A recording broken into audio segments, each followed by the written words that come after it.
Twins out on the field.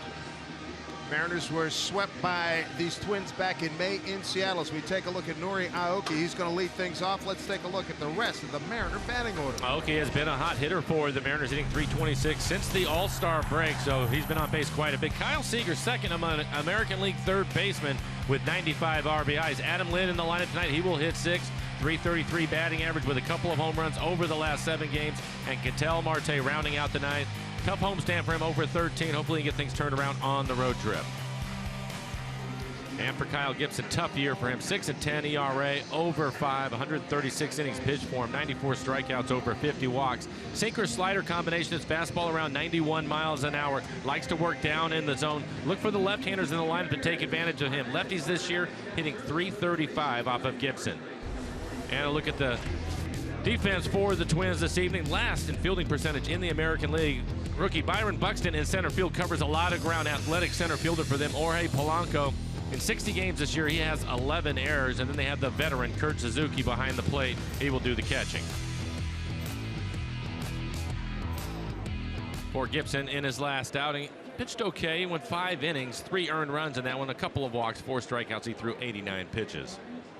So here we go. Final 10 games of the season. The Mariners 2 back in the wild card chase. First pitch to Norrie's in there for a called strike 1. Toby Basner has balls and strikes. Trip Gibson at first. Jerry Lane, crew chief umpire, he's at second. Hunter Wendelstadt at third. And Norrie whoops one left field. Coming in to make the catch, Robbie Grossman, used to be with the Astros. One of the big issues with Kyle Gibson this year is early in the ball game giving up runs. Again, left-handers hitting .335 with 9 home runs off of him. He's given up 20 home runs overall on the year. He's really struggled with his fastball this year. Opponents hitting .348, slugging .555 off of his fastball. Again, velocity right around 91 miles an hour. Plays nicely for the Mariners. Good fastball hitting team. And a lot of left-handed hitters in the lineup tonight. Here's Seth Smith.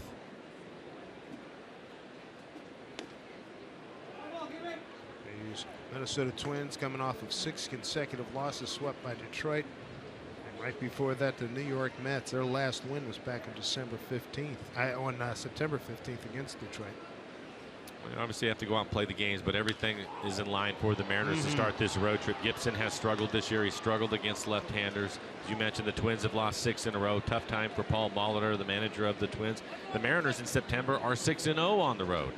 So hopefully that will continue. That was most recently. I talked to Molly before the game. Native of St. Paul. Mariners hitting coach back in '04. And he said, you know, we just don't have enough guys. A lot of starters have been hurt. So people laugh at me all the time, how you handle it. And I said, hey, it's still baseball. I love what I do. But it's been a tough thing to watch the deterioration of this that's happening here with this franchise. They went 83-79 last year in his first year. 2 balls, 2 strikes to Seth Smith. How about the catch Smitty made the other day? I think that since the All-Star break, he's been moving around in right field pretty well. And he has a strong throwing arm, but he's really done a nice job. Overload the right side of the infield as per usual, as Smitty, as per usual, runs a full count. He is Mr. Full Count. On deck, Robinson Cano. A lot of Mariners looking to break offers tonight. Smitty offers last 5. Robbie offers last 5. Nelly offers last 10. Bouncing ball right to the first baseman, Vargas.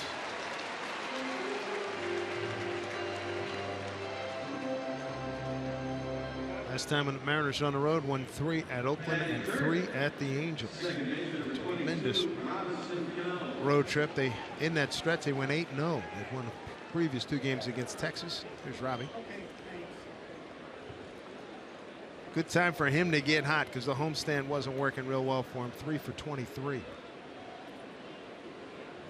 Well, the middle of the lineup, who's basically carried this team for most of the year, really struggled on the last homestand. Cruz did not swing the bat well, neither did Kyle Seager, so hopefully things will turn around starting here tonight. That trio comes into tonight's game a combined 0 for 27 and 9 for the last 64, which is just a $140.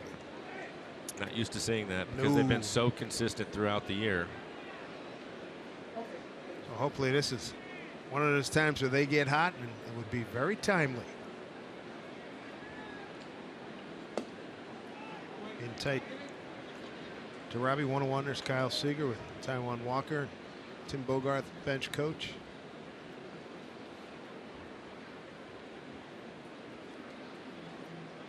Robbie 4 for 17 against Kyle Gibson. Up and into it. You see that quite a bit from Gibson. He likes to pitch inside. To the left-handers, he'll start his fastball in off the plate, try to run it back on the inside corner.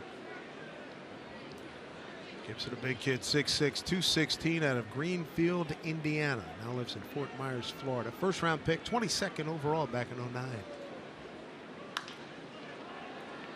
There's Dozier, the second baseman. Gibson has an easy first inning. Glad to get this game underway and glad to have you with us. Mariners, nothing across the Twins coming to bat.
Mariners looking for a primo performance from Big James Paxton tonight against these lowly Twins. Let's see how he deals tonight. Take a look at the Twins batting order. And for manager Paul Muller, the toughest part of the lineup is the leadoff hitter, Brian Dozier. What a year he is having. Second in Major League Baseball with 42 home runs.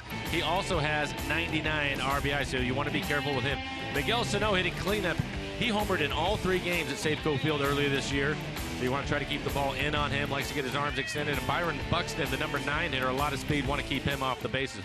For Paxton on the year, 4-7 record, 3.88 ERA in 109 innings. He has 100 strikeouts over 23 walks. Good fastball. He will be in the mid to upper 90s. Last few outings, he's used his curveball effectively. Also has a changeup and a slider. And he's going to get challenged immediately here by Brian Dozier, the leadoff man. Dozier having just a marvelous season. 42 home runs, second only to Mark Trumbo in the American League. Among the leaders in RBIs as well. 7th in that category. Adam Lind will take a look. It may come back to him. It does. And he makes the play. He'd be the first to tell you it wasn't the most elegant play that he's made, but he made the play. Stayed with it. There is some wind here in the stadium tonight, and the warning track is going to be wet, but Adam stays with it, overruns it a little bit, has to reach back. Big out. Big out. Dozier, like we said, their best player.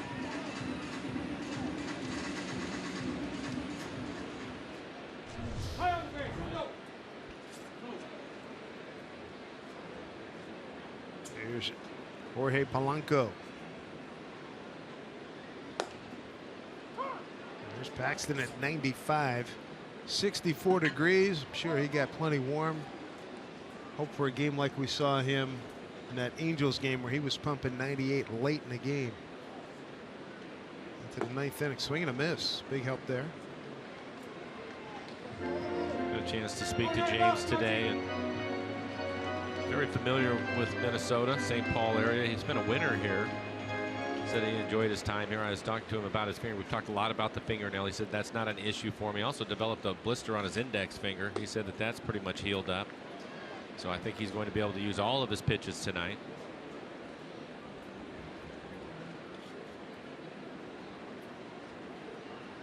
He's 1-2 here to Polanco.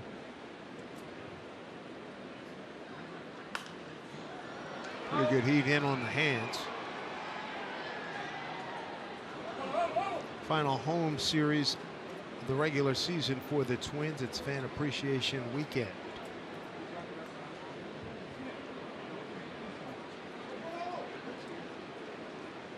A lot of right-handers in the lineup. Nothing new with James on the mound. It'll be important for him to pitch inside with his fastball. I thought in his last couple of outings that really helped out his curveball command. He could bounce it and get him to chase it. It's an underhand toss to Adam Lind. Out number 2. The right-hander on the mound for Minnesota. Take a look at the defense for the Mariners. Aoki in left field. Seth Smith getting the start in right. You saw Adam Lind making the first play of the game for the Mariners at first base, and Mike Zunino will do the catching.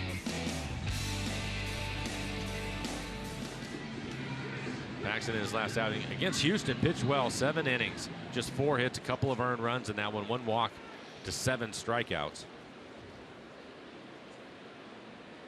Robbie Grossman, the left fielder.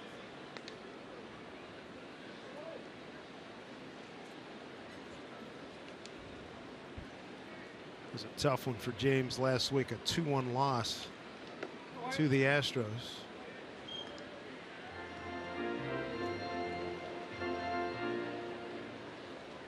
1-1 here to Grossman.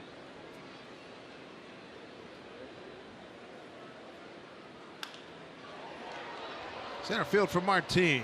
Easy play. Fine inning for Paxton. 1, 2, 3 go the Twins in the first. We're going to keep you up to date on all the other games of big meaning to the Mariners as we move forward here at Target Field in Minneapolis.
Here in Minnesota, and it is a fight to the finish. You bet, as the Mariners host the A's for the final 4 games of the regular season, starting next Thursday with a playoff spot still on the line. It's a weekend you won't want to miss, so go to Mariners.com for tickets. Mariners baseball, true to the blue. Nelson Cruz going to lead things off here in the second inning, followed by Kyle Seager and Adam Lind against Kyle Gibson.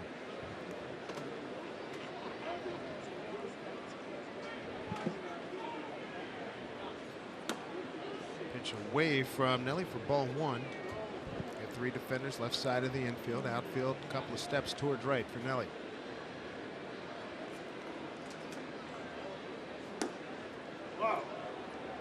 In the first inning we were talking about all the struggles for Gibson this year, and it has been the case. Again, his ERA over 5. Left-handers have really given him a tough time, hitting .335 against him. But against the Mariners, 6 starts. He's pitched well, 2-1 record, but a .288 ERA.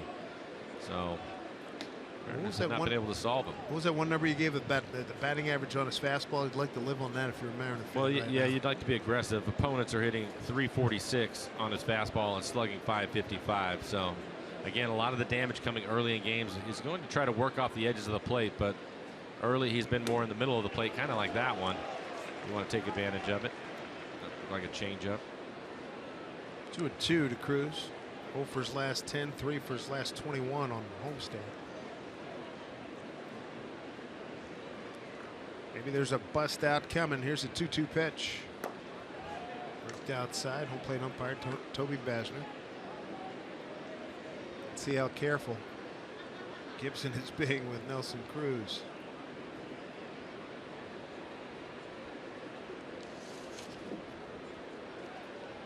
Time's called. Valley 7th in home runs in a league with 37. 3-2. Ranging to his left is Escobar. Throws him out.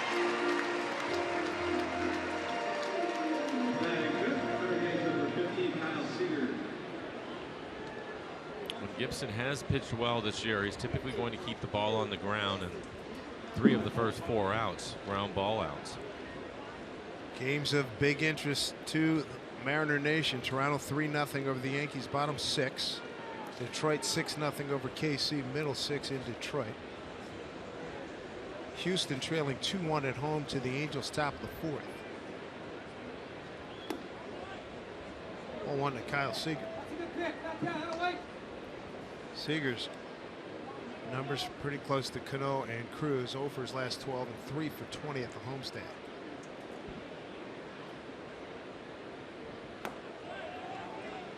Good count here, 2-0. Good approach from Kyle. He's trying to get the ball up with Gibson on there again. He likes his 2-seamer and his slider. Both those pitches down in the zone. He wants to keep the ball on the ground. 3-0. Got an 8-foot wall here. Out in left field. And it gets to 23 feet out in right field as you look at Adam Lind. 339 down the left field line, 328 down the right field line. Strike 1.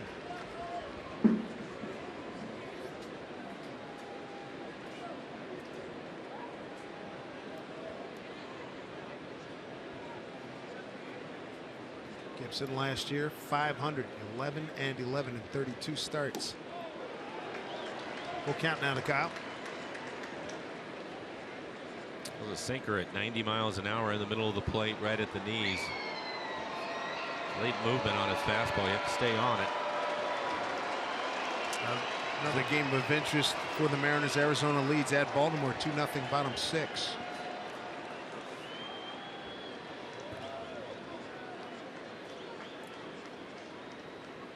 Two to Kyle Seager. Dribbler to first. So far, Gibson 5 up, 5 down. Bring up Adam Lind. I think it's interesting here in this ballpark. It was raining and raining heavy at times today. As you look at CenturyLink, what's next? Tomorrow's starters, Ariel Miranda. Those last 4 outings, Tyler Duffy going for the Twins. It was raining, and then they pulled the tarp off, and left field was a lake. And you look at it now, it looks terrific. The drainage that they have here has really paid off for them, because the field looks, I mean, it was a half an hour ago. Oh. It was a lake out there. Somebody knew what they were doing when they put this bad boy together, and they said that water's all recyclable. Send it back down through some pipes underneath.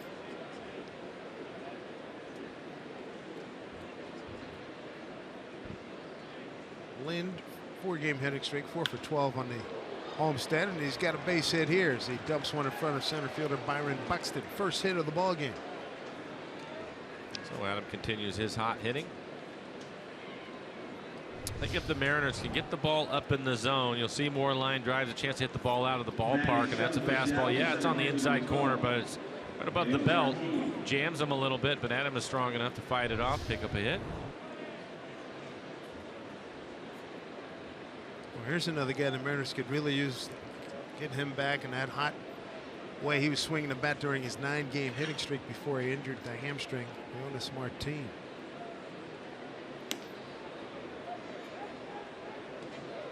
He could really be crucial here in these final 10 games. I think it's a great point. We talk so much about the Mariners in the middle of the lineup and hitting home runs, which they've done quite a bit of this year, but it's those add-on runs. When you look at Martin hitting 7th and Marte hitting 9th, that's where the speed is. To get them both going again, a tough homestand for Marte. Martin leads the club in stolen bases, so you'd like to get him on the base paths a little bit more. I think that would be good. If he starts hitting, he'll chirp even more. He's the energizer on the ball club. You hear him on the plane, hear him in the clubhouse, hear him in the dugout. He's a beauty. I mean that in a good way. He's a good guy to have around. Done a wonderful job covering out center field, gap to gap. Great throwing arm.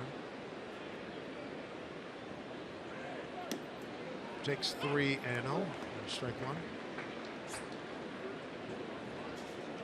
Mike Zunino waiting on deck. Martin 4 for 23 on the homestand mission. Stolen base. Don't forget he missed some significant time with that hamstring problem. 3-1 pitch.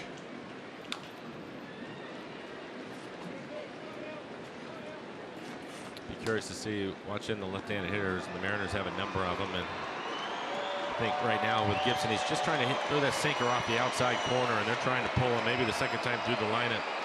Start hitting the ball up the middle the other way. Just take what he's going to give him. There's Zunino. He's on deck. 2 outs, runner at first. 3-2 pitch. Lind runs, pitch off the glove, deflected right to Dozier. You kidding? That'll do it for the Mariners here in the second. And when we come back, Paxton will face the middle of the order for the Twins.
Target Field, Minneapolis, Minnesota. Time now for a Geico This Date in MLB history. Take you back to '97 when the Mariners break the record for most home runs by big league team when Bone, Jay Buhner, goes deep for the club's 258th home run of the season. Let's look at the all-time list. The Mariners in '97, followed by the Rangers, the Orioles. The Orioles of '96, Blue Jays, and the Astros.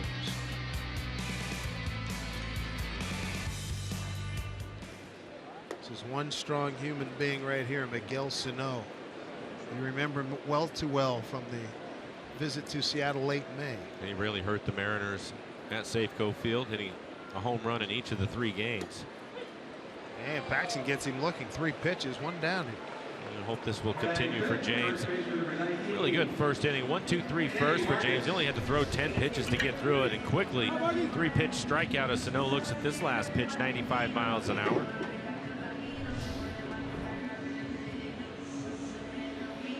Big out. Kenneth Vargas, switch hitter, first baseman.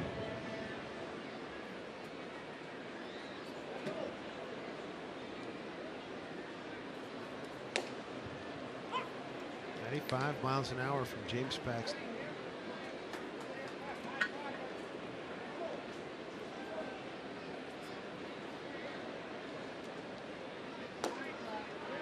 One.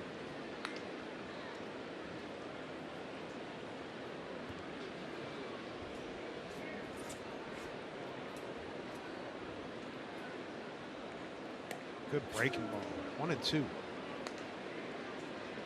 Talking to James this afternoon, he said that it would not be a problem throwing his breaking ball, his curveball, or the slider. And he had a blister on his index finger and tore the nail on his middle finger. Oh, nasty pitch. Got him. 2 down. Something that we're really starting to see a lot of from James Paxton. It's his fastball early in the count, trying to speed the hitters up, and then he'll come back with the breaking ball. And his curveball has been a good one, 82 miles an hour. You see the awkward swing.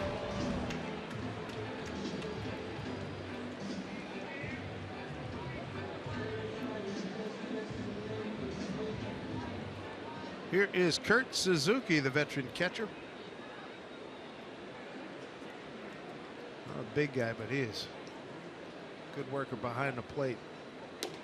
Taken a lot of beatings the last couple of years, but when we first saw him, he was as good an athlete behind the plate as there was in the league. Excellent job calling a game. Certainly blocked the ball. Good framer.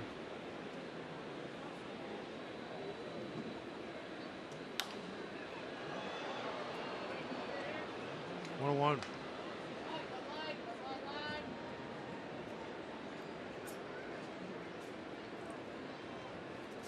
For Paxton, his fastball velocity starting to go back up again. 96, 97 in this inning. It was 94, 95 in the first.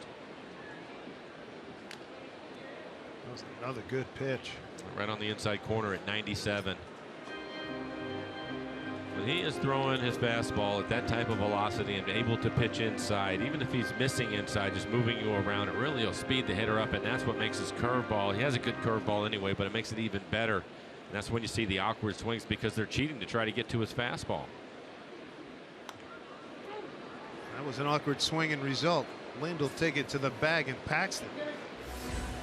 No fuss, no muss here in the second inning. They go to the third. No score.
Begin a series with the Minnesota Twins opening up the final 10 games of the regular season. Good to see all the Mariner fans in the house here this evening. Temperatures in the mid-60s. Hey, make a deposit and join the club with 2017 Mariners season tickets. Reserve a great spot for next season and get postseason priority this year for just $100 per seat. For more info, including benefits you'll enjoy as a Mariners season ticket holder, visit mariners.com/17. Here is Mike Zunino.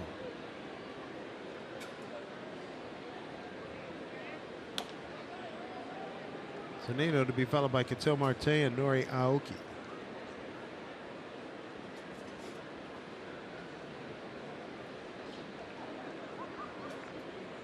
Zunino just 1 for 12 on a homestand. Hitting wasn't what we're used to in that last homestand, that's for sure. Well, the club was off to such a great start offensively in the month of September, and you're right, it stalled out on the homestand. So hopefully, being 6-0 in the month of September on the road, that'll pick up for him again. Mike's ahead in the count here, 3-1.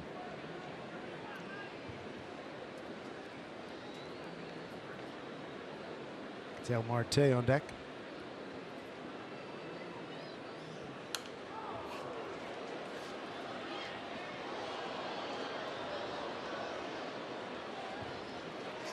Maybe you and I had a chance to speak to Bert Blyleven doing the telecast for the Twins before the game. He was saying with Gibson that one of his other issues is throwing a lot of pitches early in the game, and that hasn't been the case so far. He's been pretty efficient working off the edges of the plate.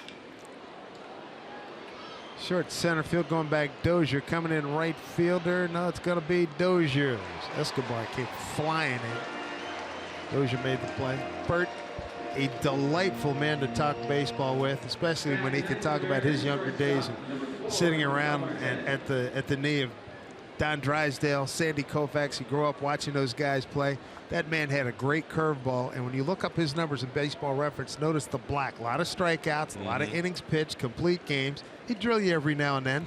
He was a great pitcher, and I'm so glad after so many years of waiting, which I thought was ridiculous, that he finally got into the Hall of Fame. I would agree, and one of the things that we had a chuckle about when you mentioned to him about knocking hitters down or hitting batters. I think he said 155 of them. He knew it exactly. He talked about Ron Kittle, who is a really good power hitter.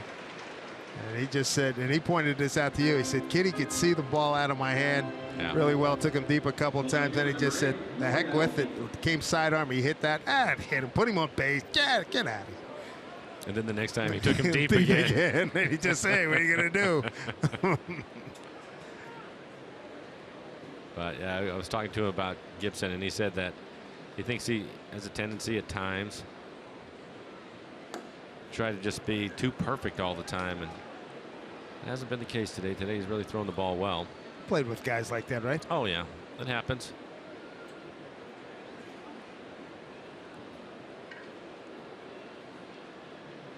Or you're trying to get something going here with 2 outs. Flied out to the left, open up the ball game.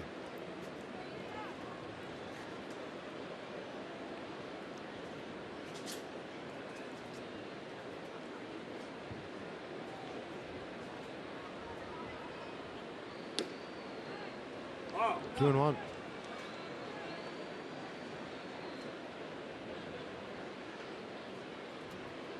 Yeah, the other thing Bert was talking about, he came in right after they lowered the mound after the '68 season. I'm talking about how that, he mentioned the great Camilo Pascual, who pitched here for the Twins, and how that affected his curveball. Right. After they flattened the mound out. Yeah. Went from what, 15 inches to like 10 or 12. 10. Yeah.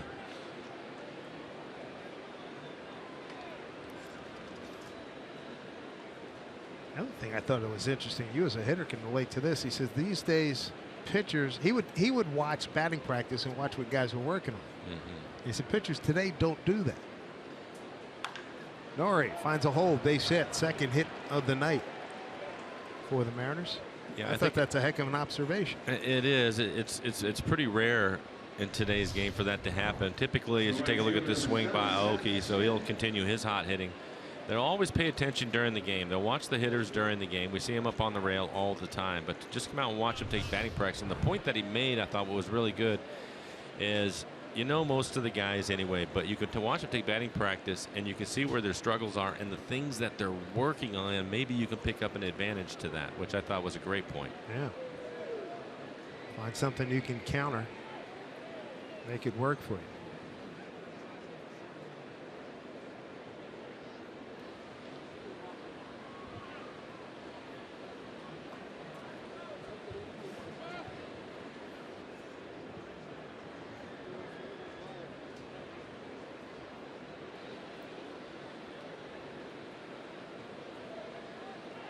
Nori back.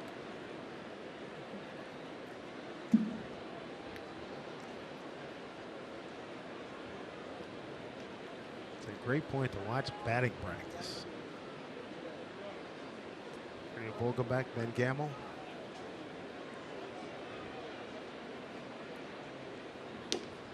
Inside to Seth. Grounded out the first.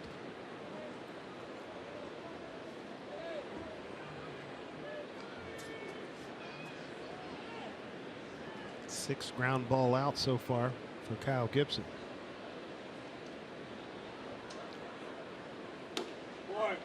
He has mixed in his slider, a couple of change-ups, but for the most part it's been his two-seam fastball. It's basically stayed with that pitch. He is pitching on both sides of the plate. That's a pretty good sinking fastball. How about this? Arizona still leads at Baltimore 2-0, bottom 7. Yankees trailing Toronto 3-0, bottom 7.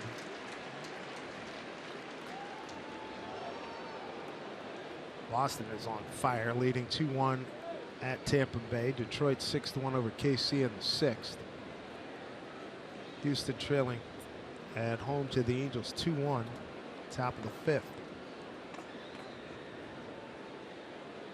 And the Indians keep rolling 10-4, bottom 6 at home against the White Sox. 1-1. This guy had the best eye that we've seen in a long time, or what? I mean, it's unreal. He has a very good idea of the strike zone. And veteran hitter, he's been around for a long time. I think he also has a real good idea of what he can handle. And until he gets behind in the count where he has to swing at pitches, I think he looks in an area and he's just going to stay there. A lot of discipline in what he's doing. Pulls one foul.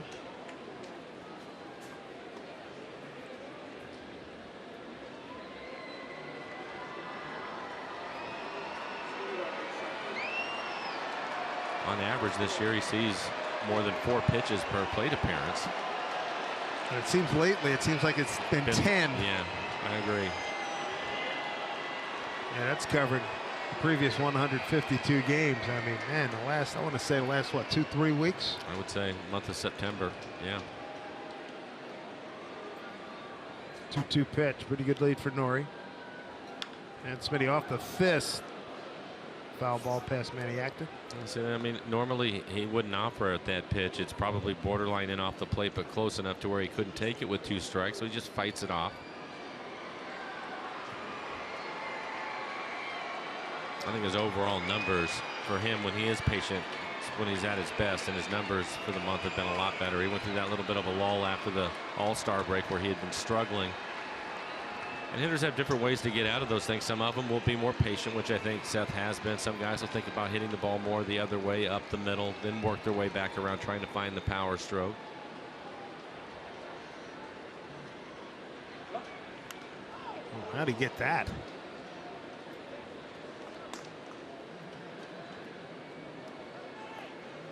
Next pitch will be the 7th of this at bat.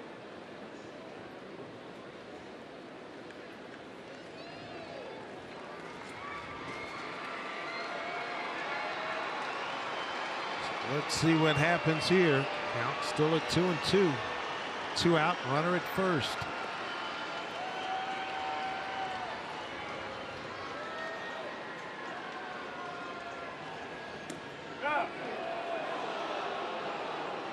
He's wearing out this young guy. You know, it's a good mental game he plays. Yeah, and that's a really good take, because with the run that he's getting on his 2-seam fastball, and that last pitch maybe a changeup has a little even more run to it. Started on the corner, and he ended up laying off of it, knowing that it was going to run off the plate away for a ball. Eighth pitch coming up. 3-2 pitch. Nori takes off. Hit hard and foul.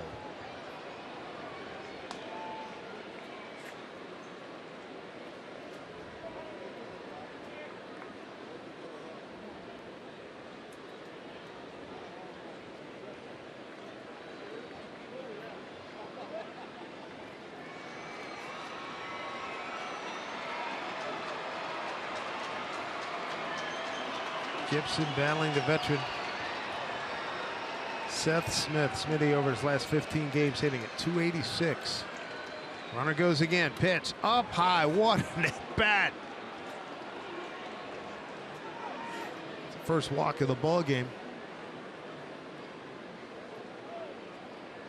And it's the first time tonight that the Mariners have a runner in scoring position. A couple of outs here in the third. Robinson Cano walking up to the plate. Robbie grounded out to second his first time up. Tell you what, if you're a pitcher with short attention span, Seth Smith will make you nuts. Especially in that type of at bat where he's making some quality pitches, and he's either taking them because they're just off the plate or he's fouling them off, which I think is even more frustrating. And adding to your pitch count. We're talking about how his pitch count was in good shape. Well, now working here in the 30s at 54 pitches. This guy's been up here for 10 minutes, for crying out loud.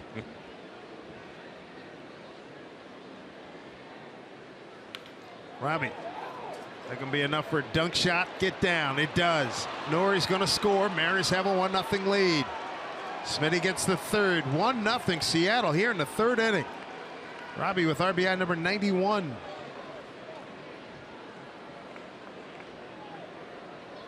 Doesn't have to be pretty. Especially at this point in the game. Get your hits, driving some runs. 10 games to go for the Mariners. An early lead because of this base hit by Robinson Cano. Again, an elevated pitch, probably in off the plate, and it jams him. But it ends up picking up the base hit. Now 91 RBIs on the year for Cano. Escobar playing deep. Certainly can understand that. Like that Logan Schaefer, beg your pardon. Here's Nelly.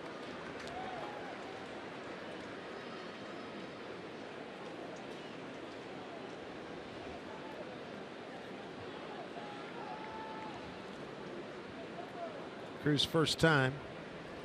3-2 pitch bounced out to third.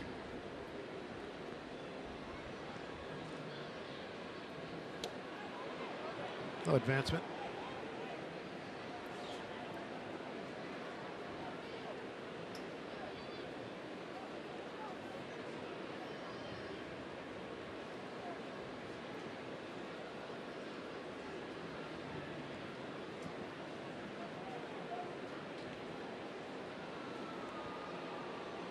Seth Smith at third. Cano's at first.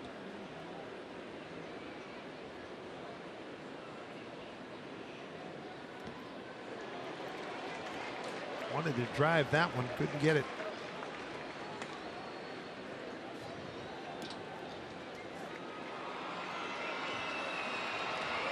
We were talking about it earlier, probably towards the start of this month, about Nelson Cruz, Robinson Cano, Kyle Seager, all of them having an opportunity to drive in 100 runs. And if you look at their overall numbers, if they all three end up driving in 100, that's going to be a pretty good week and a half for them. And as far as the win column goes, it should certainly help that, because right now Kyle's sitting at 95. We just mentioned it with Cano picking up that one at 91, and Nelson steps in with 92 RBIs. So that'll be a lot of production over the next week and a half. Want to blow up that tote board, everybody.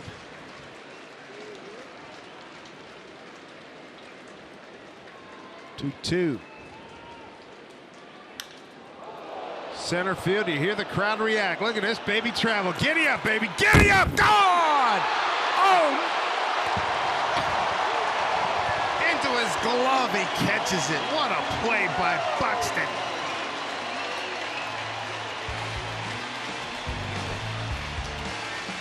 Goes back. At the wall, it's gone, all right, right into his glove. Was he Mike Trout all of a sudden?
Time for the Big Fish Casino big catch. Well, you just saw it. Let's take another look here, Mike. Good play here. Great play. Well-timed jump.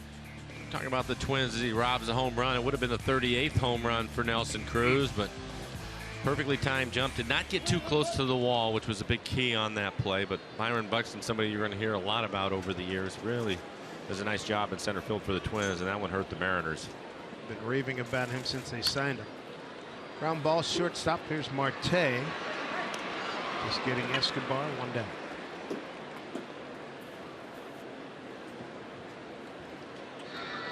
Nice play by Cattell. Just a little more oomph from Nelly. Here's Logan Schaefer, the right fielder.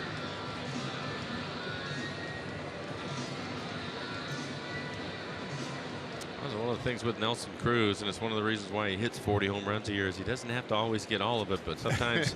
That's the truth. Yeah, I mean, for most people, probably hitting it on the bat where he hit it, that ball is caught probably in front of the warning track, but for Nelson, he had an opportunity to pick up a 3-run homer. Paxton's been outstanding, retired in the first 7 men that he's faced. 2 strikeouts so far, no walks. Good fastball command. Curveball's been right on time.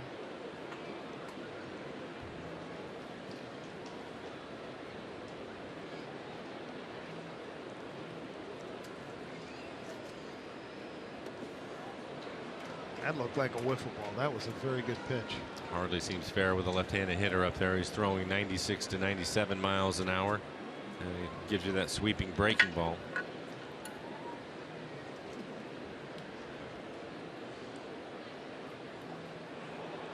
Nino, quick recovery. Lynn gave him a good target. Nicely done. Strikeout number 3. It's quick 2 down again. 10 pitches in the first, 11 in the second. This copyrighted telecast is presented by authority of the Seattle Mariners. It may not be reproduced or retransmitted in any form. And the accounts and descriptions of this game may not be disseminated without the express written consent of the Seattle Mariners. Here's Mr. Buxton, who just robbed Nelly Cruz of a 3-run homer.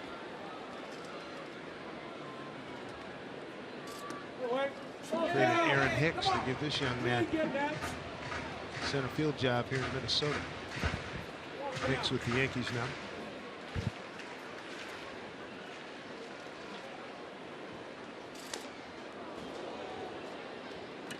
Bad popping 96. 1-1. And again, pitching inside. 30 pitches now, 22 strikes for James.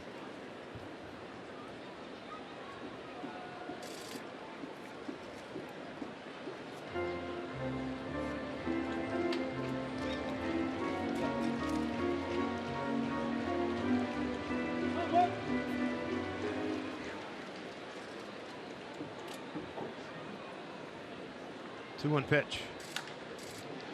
Nice play, Adam Lind. Paxton safe. Half a step late getting there. Indecision. Well, for Buxton, he's one of the fastest runners in the American League, and James, left-handed, falls off the mound towards the third base side, has to get turned back around. Pretty good shape right there, but just a slow developing play, and he clearly beats it. Tremendous speed by Buxton. 2 outs, runner on, top of the order. Buxton a flyer. That'll be the first base hit for the Twins.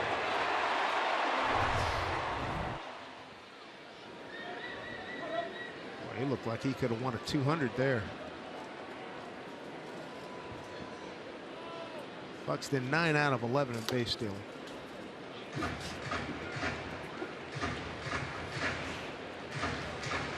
Here's Dozier. Gotta be careful there. Second in the league in home runs. Rick Trumbo at 43. Orioles right now trail 2-0 to Arizona, bottom 8.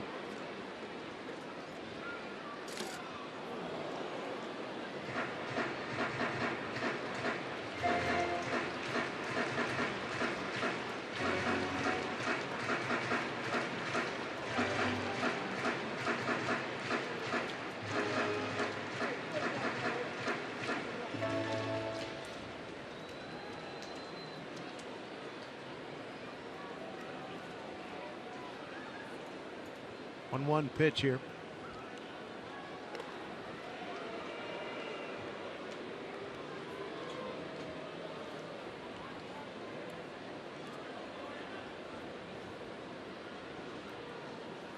We were marveling at Dozier last year. Made the All-Star team, 28 homers, 77 RBIs, and he's added to that significantly here this year with 42 homers and 99 runs batted in. And he only last year he hit 236 with those numbers and 279 right now.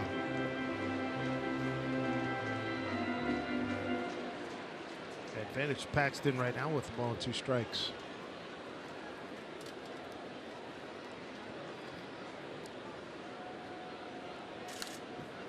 Out off of Zunino, that hurt.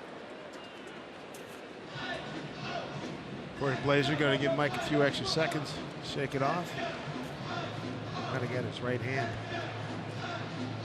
Well, and it was a pretty good fastball at 97 miles an hour on the outside corner.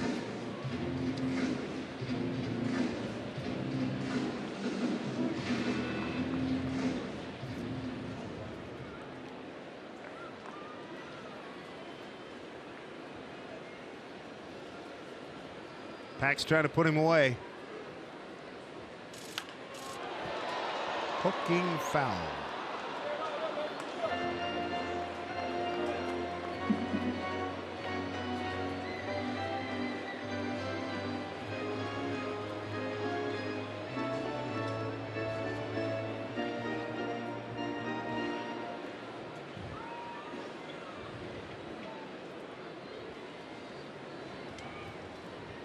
One-two pitch. Good idea. Good fastball. Trying to pitch him away, but every now and then you have to straighten him up, start leaning out over the plate.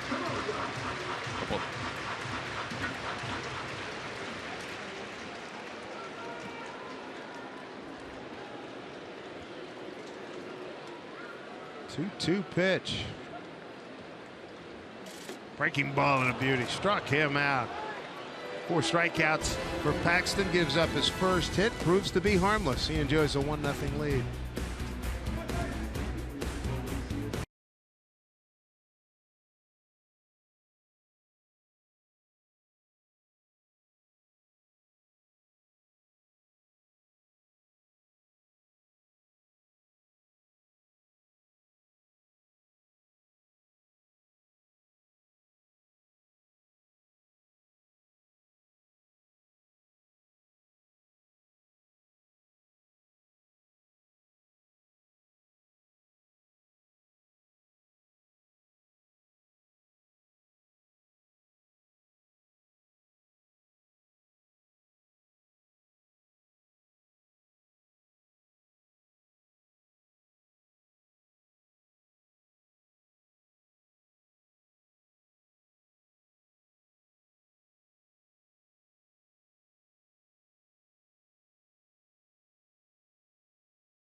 Nice to know that the Mariner Nation reach is worldwide.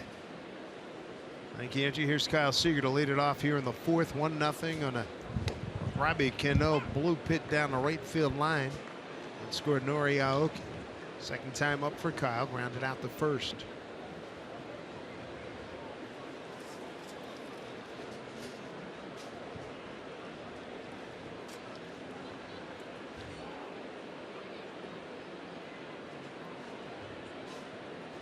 Kyle Gibson, record of 6 up and 10 down.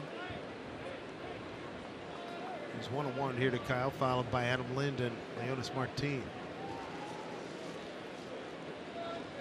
Mariners starting to work on his pitch count. In large part thanks to Seth Smith. A couple of ABs that he's had. His last at bat he saw 9 pitches. 2-1. Twins have really struggled this year on the mound. They are last in the American League in ERA.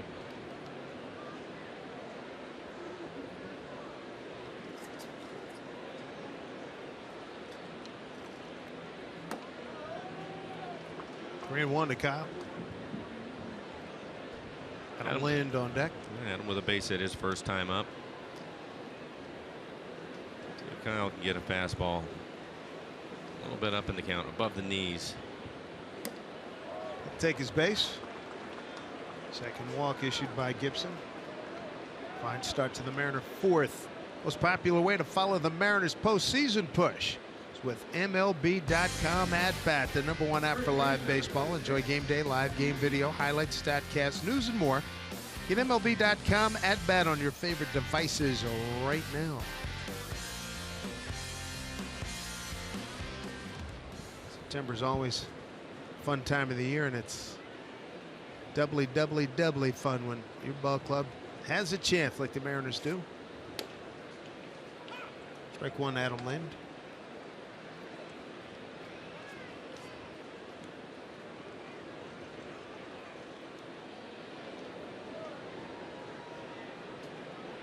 See that the Angels have extended their lead 3-1 as they're in the top of the 6th, playing down in Houston.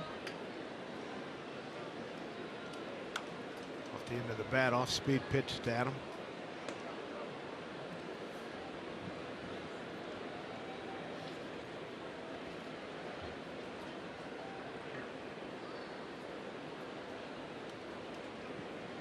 Robbie Cano with an RBI single. Nelson Cruz sent one to the fence straightaway center and got robbed by Byron Buxton.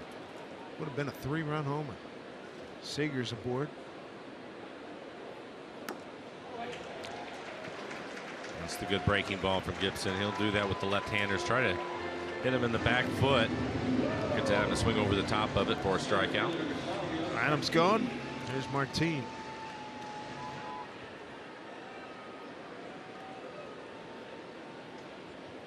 For the struggles that the Twins have had this year and all the rain that we saw today, it's a pretty good crowd here tonight. Not bad at all. Ground out for Martin.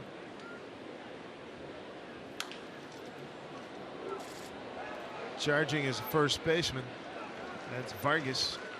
Take it to the bag. 2 outs. Moving to second, Seager. A 2-out knock by Zunino would come in handy right here.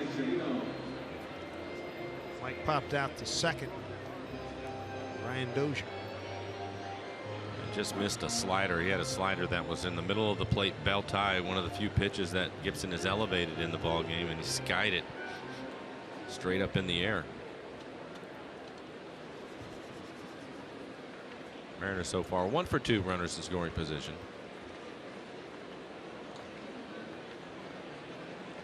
Baltimore's on the board, trailing 2-1 at home to Arizona, bottom of the 8th.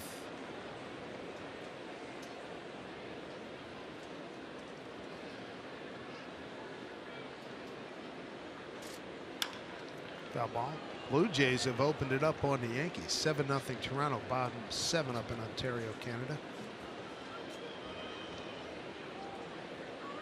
And the Tigers working over Kansas City now, 8-1 in the bottom of the 7th. Chris Young's in there, and he's taking a pounding.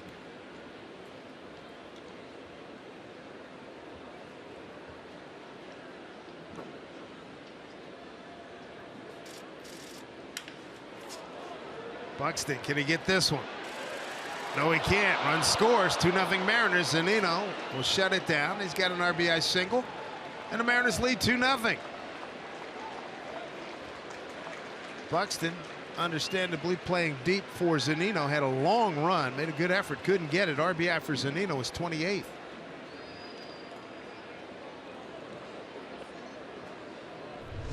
Able to jam him 92 miles an hour, so a little flare into the outfield, and it's right on the end of his glove. But the impact of his body hitting the grass jars it loose. Look at our Primera Supermo and the dive by Buxton. Wet grass, pretty good slide after not making the catch. There's Marte.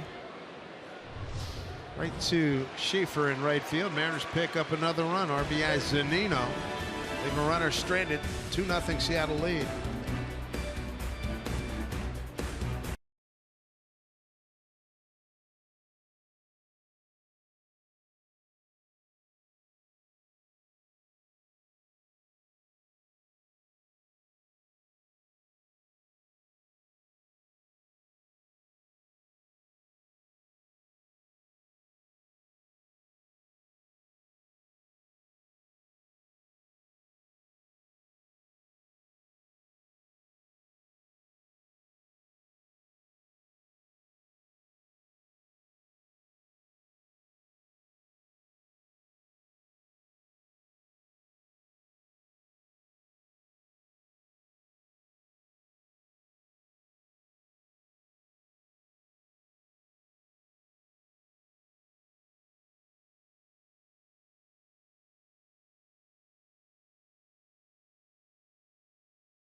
Juneau, Alaska. Good to have those folks here in the building. 2-0 Mariners. As we take a look at the Mariners calendar, brought to you by Sleep Train. Gotta have tonight, tomorrow, and Sunday. You got Houston coming up, and then wrap up the regular season with the A's. And looking for some help. But item one, win your games. And that's what the Mariners are doing as we speak. 2-0 here in Minnesota. Here's James Paxton. He'll face 2, 3, 4 in the order. I think if you really, when you look at it with the Mariners, you don't have to win them all. You'd like to, but probably not going to happen. But I think what you have to do is you have to win the matchups that are in your favor. You cannot afford not to have those games. This one is one of them.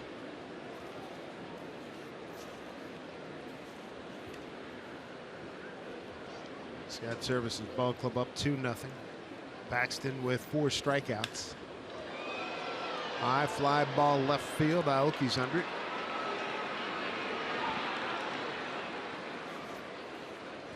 Polanco's retired. It'll bring up Robbie Grossman as we check out our Coors Light cold hard facts. The Twins offense since September 16. This will happen to you in baseball. And dead last in all critical offensive categories. And that's a rough week. Yeah, it is. Talking to Paul Molitor, the sadness in his eyes, but yet he perked it up. He says, you know, gotta keep grinding, see what happens.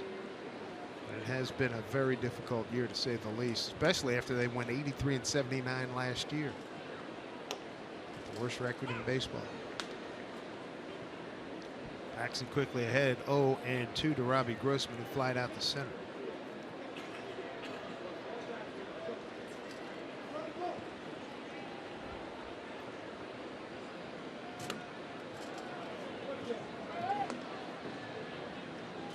Changing eye level, moving feet, moving heads. Pretty effective tonight for Paxton. And it has a terrific curveball. Ooh, what was that? Just off the inside corner. 2-2.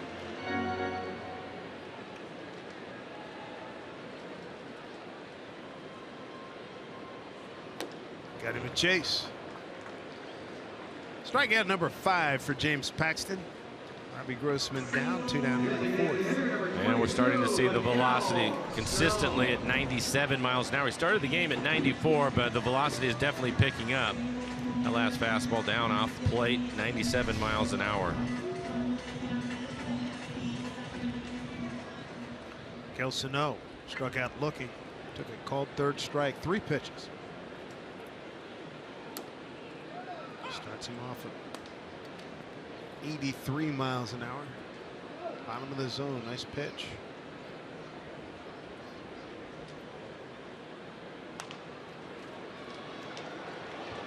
Marte can't make the play. Infield hit. Tough break. Probably still wet down there too. Doesn't help. Sano for a big man runs pretty well. He gets down the line, but I think there might have been some time for Ketel to try to use his glove on this play. It's difficult, as Dave mentioned, it's wet grass and the ball is still moving at a decent pace. To come up with it barehanded, and I think maybe ended up taking that right off the end of his finger. Almost stuck his hand into the dirt. Tough play. Both hits for Minnesota infield variety. Here's Vargas.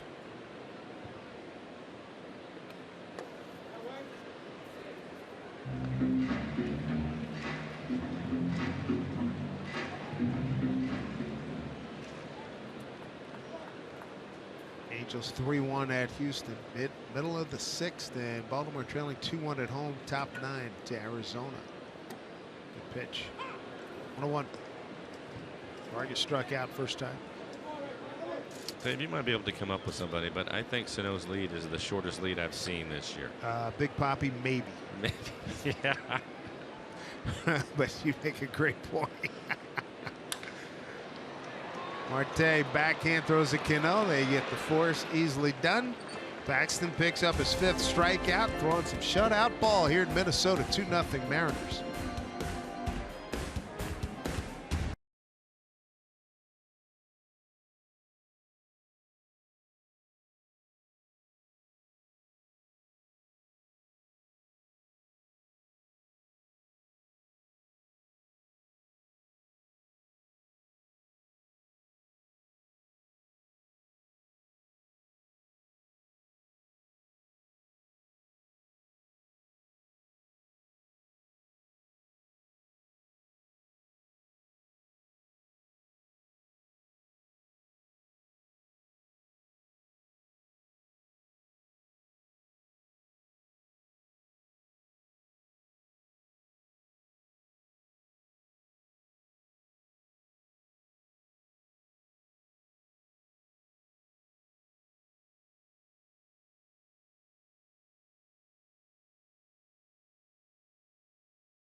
Seattle Mariners baseball on Root Sports being brought to you by Shag, where your friends live. By Safeco Insurance. Find a local agent at safeco.com. By Amtrak Cascades. What a beautiful way to travel. Visit AmtrakCascades.com. And by CHI Franciscan Health, the Mariners' official partners in health. Learn to stay Northwest healthy at nwhealthy.org. Beautiful Target Field here, downtown Minneapolis. Dave Sims, Mike Blowers, and Root Sports crew. There's Nori Aoki, 3rd time up. Base hit scored in the 3rd inning.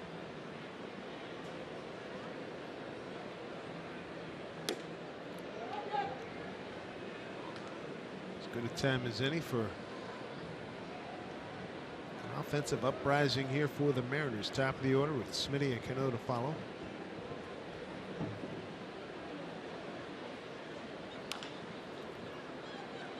Foul ball. Nori and Seth both at the top of the lineup have done an excellent job of getting on base, especially in the month of September. Nori has been hot since the All-Star break. Mentioned hitting .326 since the break.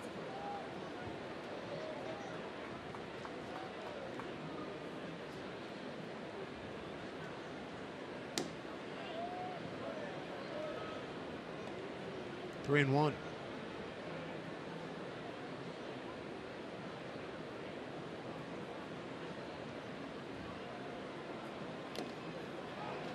Got a piece of it, but not enough.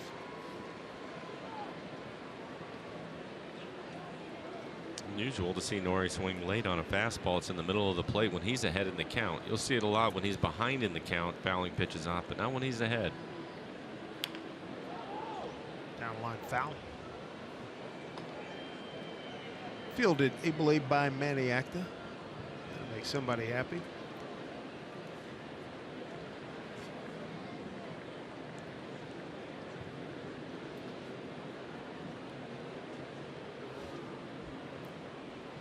Three-two. Ball four. 7 pitches to work a walk. How about Smitty last time he was up here, Mike? This was something. He's been one of the best for the Mariners. With a couple of strikes on him, he goes to work. He is going to grind out this at bat, fouling pitches off. Takes that one just off the outside corner. Really aware of the strike zone. Another one on the inside corner. Foul it off. And then ball four. 9 pitches in that at bat, and he had to work hard because he was behind in the count.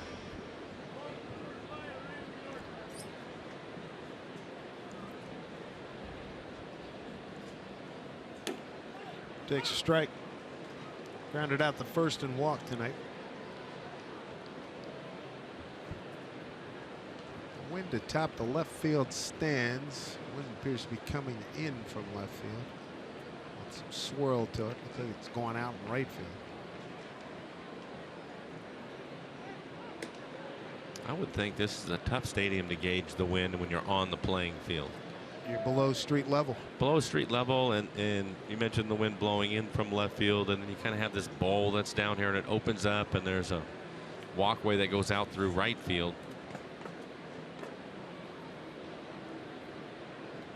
Opened back in 2010. To believe it swirls around a little bit in here. Replacing the Hubert H. Humphrey Metrodome. How'd you hit in the bag? I didn't mind it at all. Same temperature every day. Carpet was fast. And I did football in there. I did Final Four in there, and I did baseball, obviously. Same site. Vikings have their new stadium, not too far from here. Our starting pitcher, he dated me a little bit today as we were walking into the ballpark. Wasn't sure where he was supposed to go, so he said, "Hey, Mike, where's the clubhouse?" And before I could say a word, he looked at me and goes, "Oh, that's right. You haven't played in this ballpark. You played in that old dome." And I said, "Yeah, that's exactly right, but I can still help you out." 1-2. This is Smitty. Nori's got his attention, that's for sure. 82 pitches. Working here in the 5th with nobody out. Robinson Cano is on deck. RBI single in the 3rd, 4th inning. RBI single by Mike Zunino for the 2-0 lead.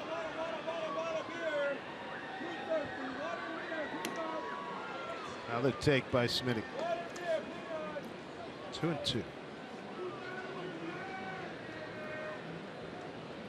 We looked, I think it was about a week ago, might have been 10 days, and pitches per at bat for the team. And Seth was second on the team behind Franklin Gutierrez. He may be leading now. Oh, he's got to be.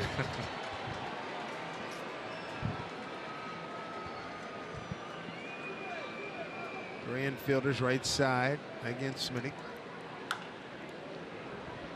And there's Dozier. And that's all they'll get. So he flips to Polanco. Smitty's aboard fielder's choice. Sunday's matchup brought to you by CenturyLink.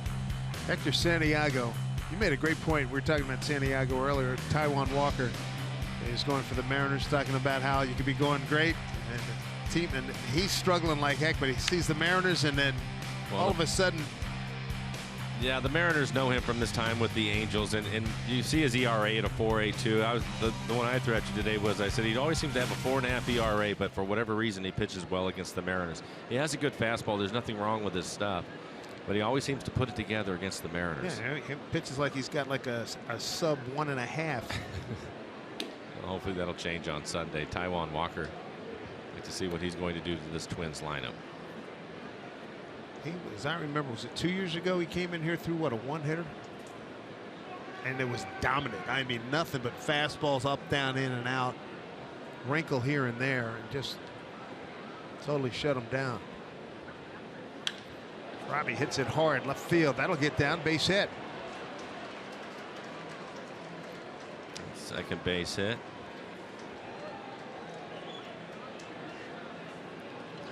Well, it didn't take him long to figure it out. Going to get a fastball, running fastball off the outside corner. You can see the movement on it and goes the other way. The left-handed hitters up and down the lineup first time through, trying to pull that pitch. I think now they're getting a better idea of the type of movement his fastball is, and I think that's the route that you want to go if you're a left-handed hitter. Hit the ball the other way.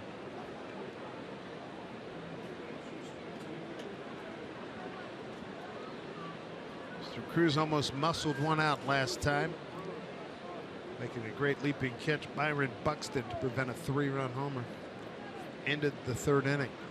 That's a good way to put it. Muscled it, because I think it was towards the end of the bat. He didn't get all of it.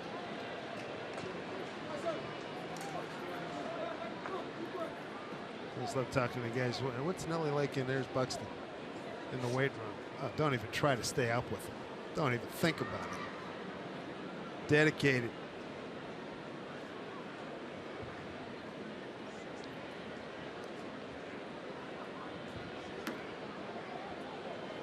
One to count. And after that last at bat, a couple of sliders this time. He hasn't used his slider much. Mostly his two-seamer and his changeup to the lefties. Here's a 1-1. Couple of men aboard. 2-1 to Nelson Cruz.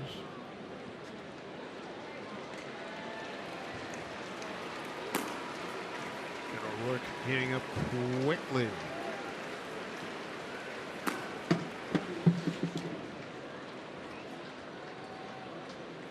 Ryan O'Rourke.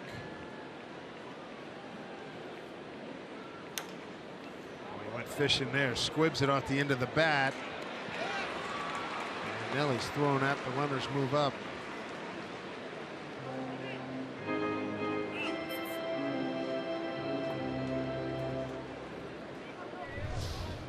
Another sinker right off the end of the bat. A chance for a swinging bump, but a good play by Gibson getting off the mound. You can see him telling the catcher he had it all the way and throws him out by a couple of steps. Team's leader in RBIs, Kyle Seager, stepping in. One off, his career best. 2 in scoring position, 2 outs here. Top of the 5th.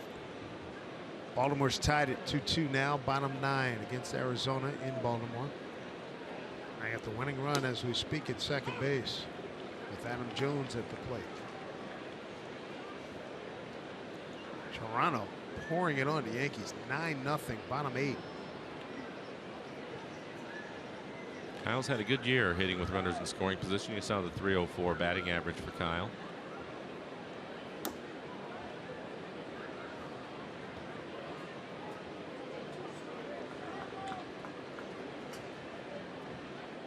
Ground out a walk and a run scored tonight.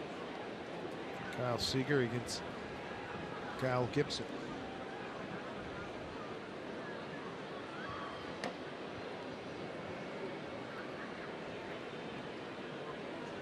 This could be an interesting development, this 2-1 pitch.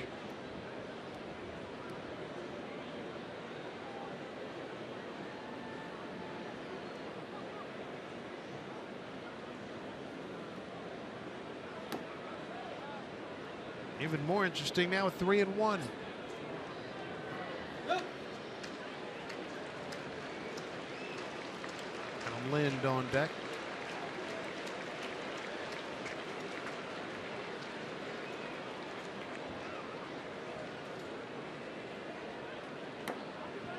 All 4 loaded up for Adam Lind. Back-to-back walks for Kyle Seager. First base was open. I think he pitched around him a little bit. The last pitch, 3-2 pitch, was a changeup down out of the strike zone. J.J. Hardy just got thrown out at the plate in the Baltimore game. 2 outs now, 2-2 game, bottom 9, Arizona at Baltimore. And for Gibson, he is now at 95 pitches. 95 pitches, 51 strikes. So that is right to the scouting report.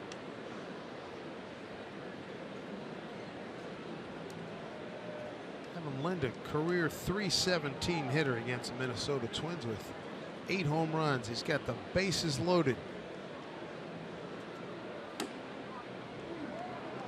Mr. Gibson's going to have to throw a strike, something over the plate that maybe Mr. Lind can lose out of this ballpark. Already a couple of walks in the inning. He has 4 so far for the game. Lind with a grand slam back in the 7th against Texas.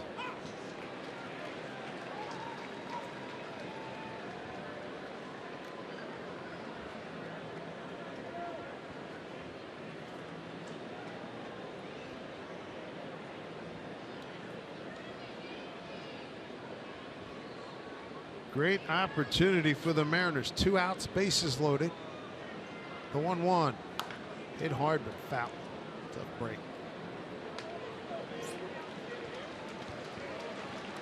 5 slams this year by the Mariners. Robinson Cano against Houston, Seth Smith against Baltimore and the Angels, Cruz against Toronto, and Lind against Texas.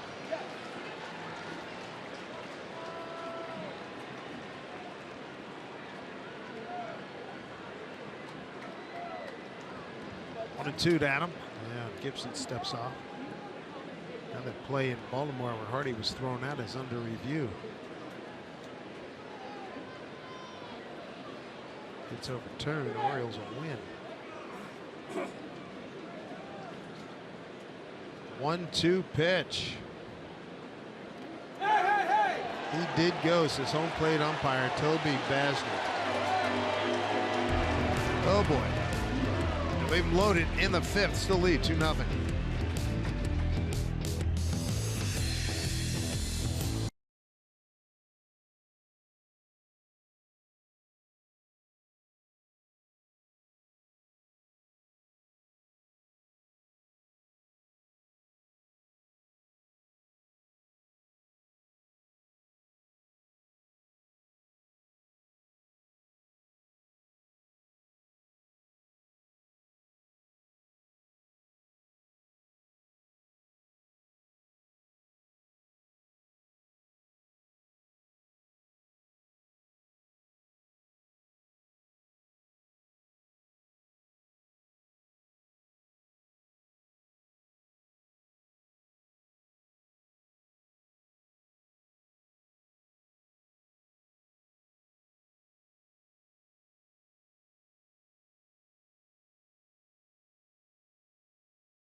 There's the Mariners lead 2-0 here at first of 3 in Minneapolis, Minnesota. Ride to the game stress-free from Sound Transit's new Link Light rail stations, Capitol Hill and at the UW. They're now open. Plan your trip at soundtransit.org. Mass Transit, the Metro here in Minneapolis.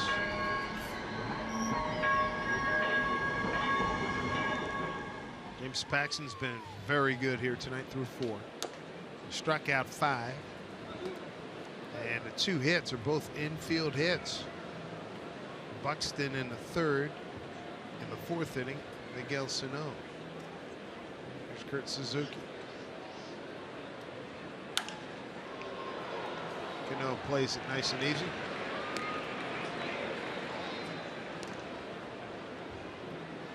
For James tonight, good fastball, 96 to 97. Excellent curveball tonight. I haven't seen his slider. Hasn't used his changeup. Hasn't needed to. 52 pitches, 38 strikes for him. Brings up third baseman Eduardo Escobar. Grounded out to Tel Marte, first time up. Paxton retired the first 8 men that he faced until he gave up the infield hit to Buxton.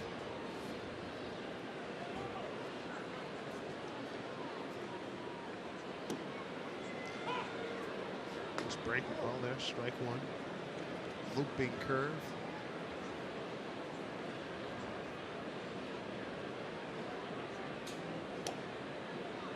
Top of the zone.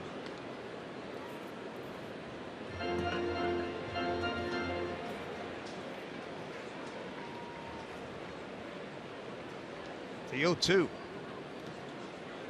Get him to bite.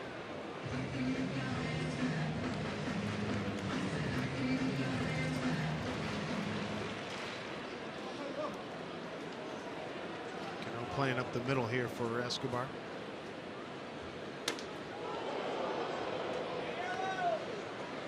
Good purpose pitch. He's had a bunch tonight. Yeah, he's done it a handful of times, and I think it's been effective. Take a look at it. Move him off the plate. 96 miles an hour on that last fastball, and typically for him to come back with a curveball and put you away. There it is. Well done. Strikeout number 6. Quick 2 down here in the 5th. A lot of good work here. Stick around after the game. Mariners post game presented by Delta Airlines comes your way. Angie, Bill, and Brad. Brad's right here with us here in Minneapolis. Here from the skipper and player of the game. So 2 outs here. Here's Logan Schaefer, struck out on the 1-2 pitch in the 3rd. He is really consistent, repeating that delivery beautifully. And it's been pretty easy 97 miles an hour for him tonight. Oh boy. That's a problem. In the left field, base hit, bounced it over Seager's head. Tough break, heck of a pitch too, and he got just enough of it. His best fastball tonight, 98 miles an hour up out of the strike zone, and just chops it over Kyle's head for a base hit.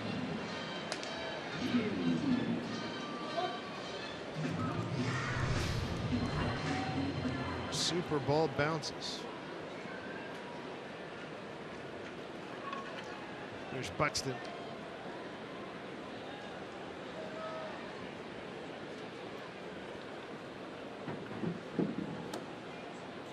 The good-looking curveball from James Paxton.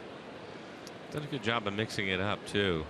Not necessarily the first time through the lineup. He typically stayed with his fastball early in counts, but second time through, he's getting ahead with his curveball when he wants to. He can bounce it when he gets 2 strikes on the hitter. Good heater. Pitcher's pitch. Perfect location at 96 miles an hour.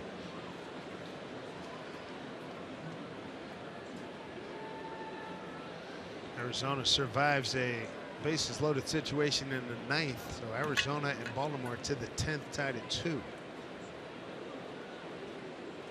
And he gets him to chase here. Tag applied by Zunino. Toby Bazner says you did get him. That's strikeout number 7. That's through 5 for Big Pax. 2-0 lead for the Mariners.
All right, Angie, thank you very much. Ryan Rourke, left-hander, takes over here for starter Kyle Gibson. 21 appearances, ERA right at 3. His fastball at 90 miles an hour. He has a changeup at 80. A couple of strikes on the hitters. He will go to a slider. Occasional curveball from O'Rourke.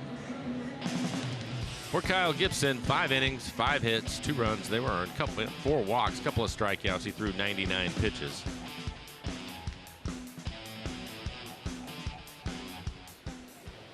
Bottom third of the order to face O'Rourke.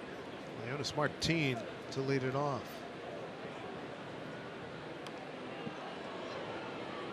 He's going to get one of those down before long.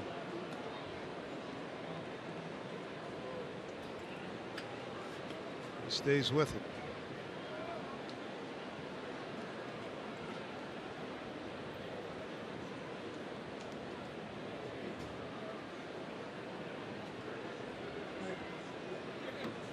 I think when you look at this series overall, and Martin, Marte, O'Malley when he's in there, try to bunt on these guys. They are last in fielding percentage. They may help you out and make some mistakes. All 2 strikes. Final starting to roll in. Cleveland 10-4 over the White Sox. Boston beats Tampa Bay. They win again 2-1 Red Sox. Yankees got smoked in Toronto 9-0. Bottom of the 6th in Houston finally over. Houston scored 5 runs to take the lead. 6-3 Houston over the Angels. 1-2 here to Martin. There's how they play against him. Real herky-jerky motion over.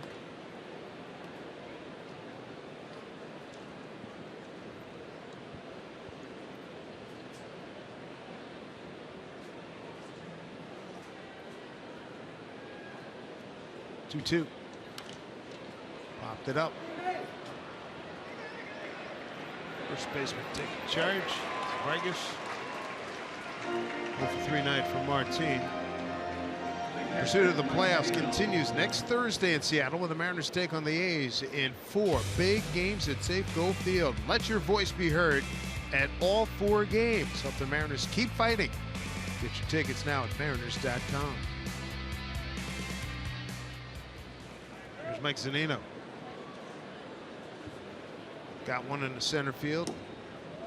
Diving attempt by Buxton. He came up empty.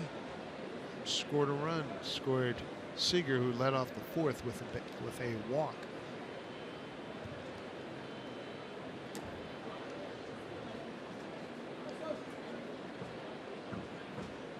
Oh, Mike likes to hit the fastball. Good count, 2-0.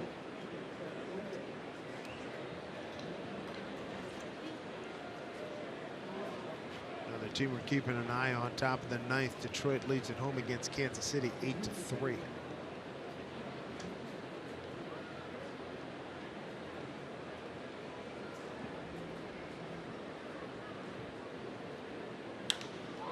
Mike puts a charge into this one, but it's staying in the yard. That swirling wind jumped on that. 2 down. Don't miss Big Sky Conference football this fall right here on Root Sports, presented by your local Ford stores. All the action begins tomorrow, 12 p.m. Pacific. Montana Grizzlies take on a Cal Poly Mustangs. For full broadcast schedule, visit rootsports.com. Quick 2 outs. Here's Marte. Ground out to the pitcher and a fly to right.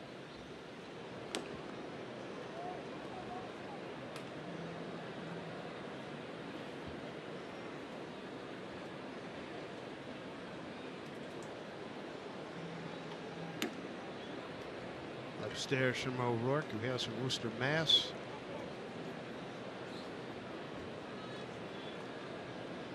Marte, good count here, 2-0. Fastball, 2-0. Back-to-back hitters with good counts. Like to take advantage of it.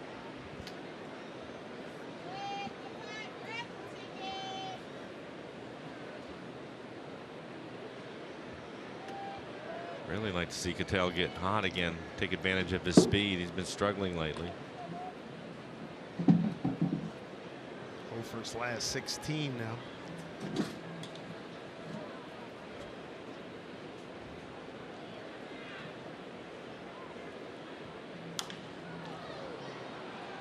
infield. Here comes Schaefer going back as the second baseman. Schaefer calls him off. Easy inning for O'Rourke. Retires the bottom third of the order. In order in the sixth, 2-0 Mariners.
Mariners baseball here on Root Sports, brought to you by Jack in the Box. Taste the all-new Jack's Brewhouse Bacon Burger today at Jack in the Box. Limited time only at participating restaurants. By CenturyLink, your link to what's next. And by Money Tree, proud to make a donation to Mariners Care for every Mariners win. Here at the ballpark, Target Field here in Minneapolis, Minnesota, 2-0 Mariners. Mariners in a must-win mode.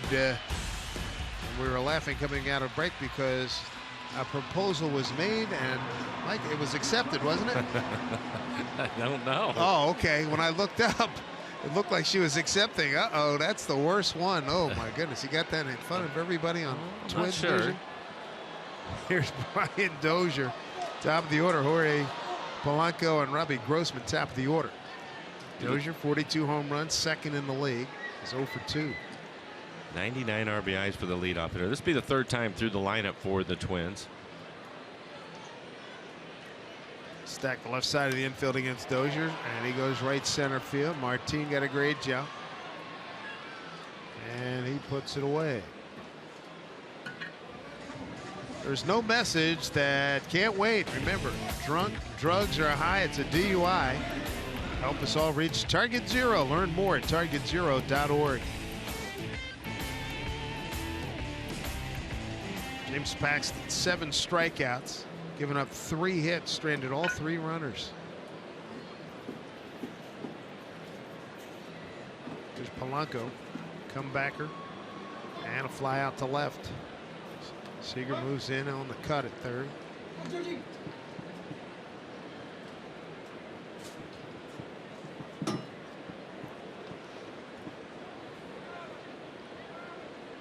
Arizona Baltimore games now 2-2, bottom 10.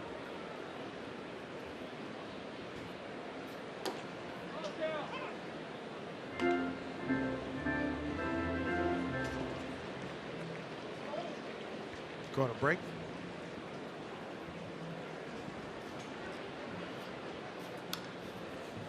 That breaking ball's really been something. And he's thrown it at varying speeds a few times, too. He has, and he's been able to throw it for a strike early in the count. When he's getting ahead, he's able to bury it right on top of the plate. Some awkward swings at it, and it's, I think, in large part set up because of the fastball. And he's pitched inside a number of times, moving hitters off the plate. He's had a good fastball tonight. He's topped out at 98. There's another one. Another good breaking ball. He strikeout number 8.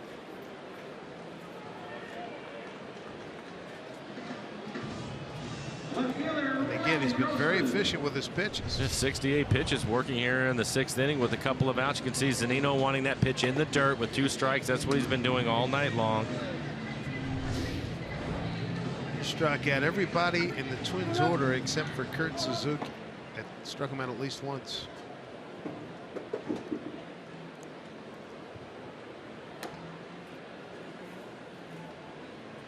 Robbie Grossman.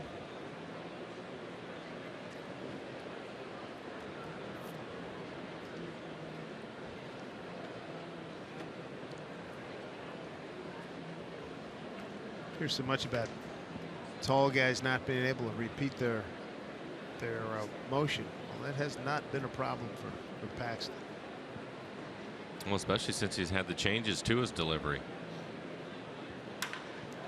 That was ripped. Hooking foul.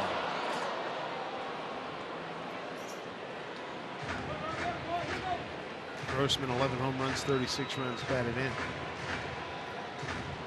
It's one of the few times tonight we've seen him actually square the ball up. Yeah, it was a foul ball, but really haven't been able to get to his fastball. 97.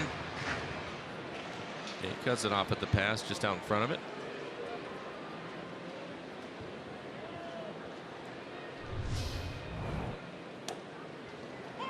Back with the strike, evens the count at 2-2. It was a rare changeup. Hasn't used his change much.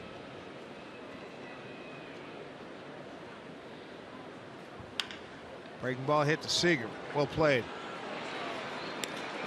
That'll do it for the Twins in the 6th. Another easy breezy inning for James Paxton. 2-0 Mariners.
Let's take a look at a Columbia Bank difference in the game. Here's how the Mariners got the 2 runs. He didn't get all of it, but he got enough. Robbie Cano.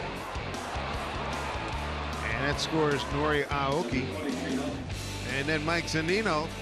He'll take this too. He didn't exactly crush it. Heck of an effort by the center fielder. Buxton could come up with a catch. Another run scored. The Mariners have a 2-0 lead.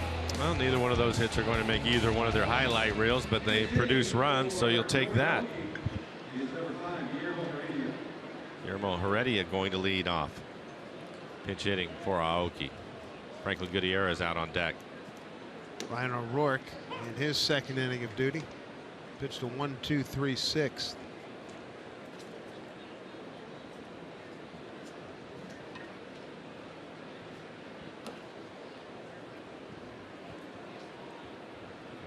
Guillermo will take over in center in left field.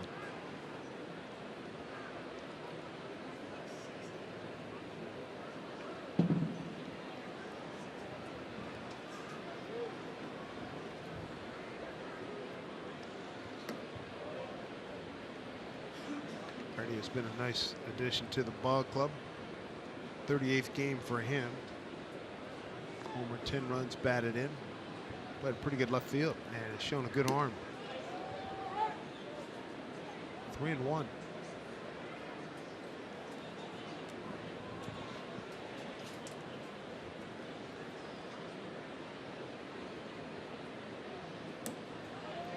Take his base. We were talking about running game. Maybe he can do something here. Coming up tomorrow, CenturyLink What's Next. Ariel Miranda's won his last 4 ball games and looked really good doing it. He opposes Tyler Duffy. Will be on the air at 3:30 p.m. from right here in Minneapolis, Minnesota. Game 2 of a 3-game set. After tonight, 9 games remain on the regular season schedule.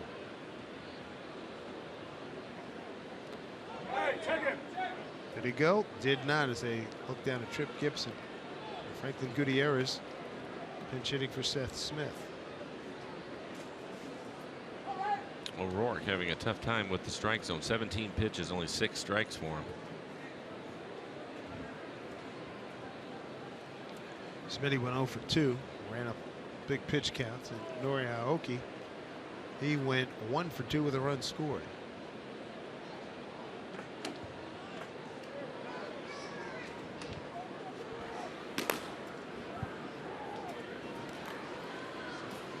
JT Chargois, number 60. That's Boschers, Buddy Boschers. Left-hander. Broken bat. Fair ball. Heredia motoring. Gonna get to third. Nice setup. Franklin Gutierrez with another hit off the bench. Mariners in good shape with Cano coming up. Runners at the corners. Right now we check our greater coverage of baseball, brought to you by T-Mobile. Mariner teammates with 30+ home runs in a season. Waiting for Kyle Seager to join the club. Back in '97, Junior, Buhner, and Paulie Sereno. And in '96, Junior, Jay, and Alex.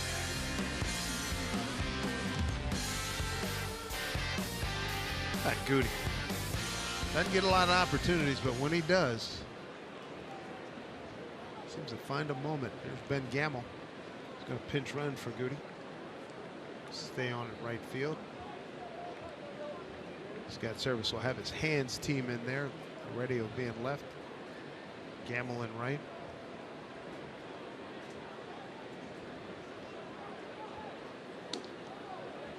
And Robbie can drive something here. Has a couple of hits. Hit the ball hard his last time up. A line drive into left field for a base hit.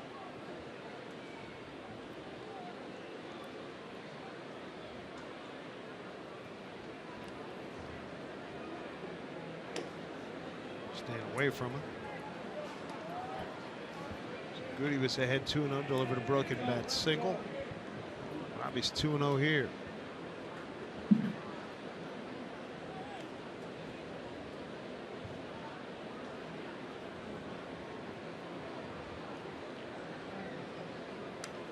Way out front. Yeah, chase the slider. Arizona and Baltimore have gone to the 11th, tied at 2. Texas and Oakland, no score, bottom 4. That's in Oakland. Finals, Detroit beats KC 8-3. Cleveland 10-4 over the White Sox. Red Sox win at Tampa Bay 2-1.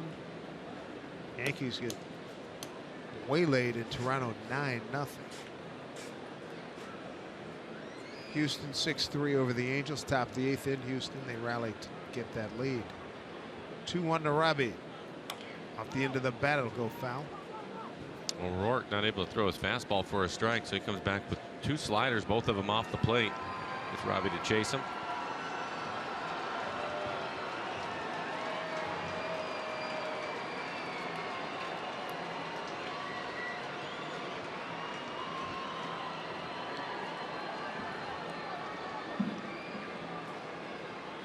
Cleveland Mariners can make this a statement inning. 2-0 lead. You got Cano, Cruz, Seager coming up. Nobody out. Runners at the corners.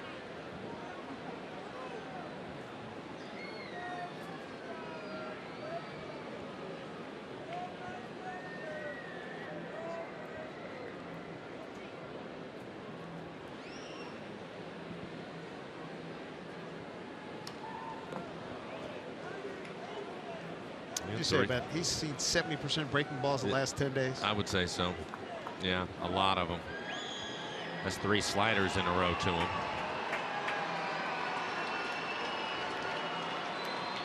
I don't think that's going to change. I'm in total agreement on that one. We'll see more of same when we get to Houston. Same thing. They'll repeat what they did last Byers, week. Pfister, Yep. guys that you just saw, and they steady diet of off-speed pitches, so that's not going to change. Change up. Off the glove of Dozier. Everybody safe. Run scores. 3-0 Seattle. 3 consecutive hits now for Robinson Cano. Couple of runs batted in.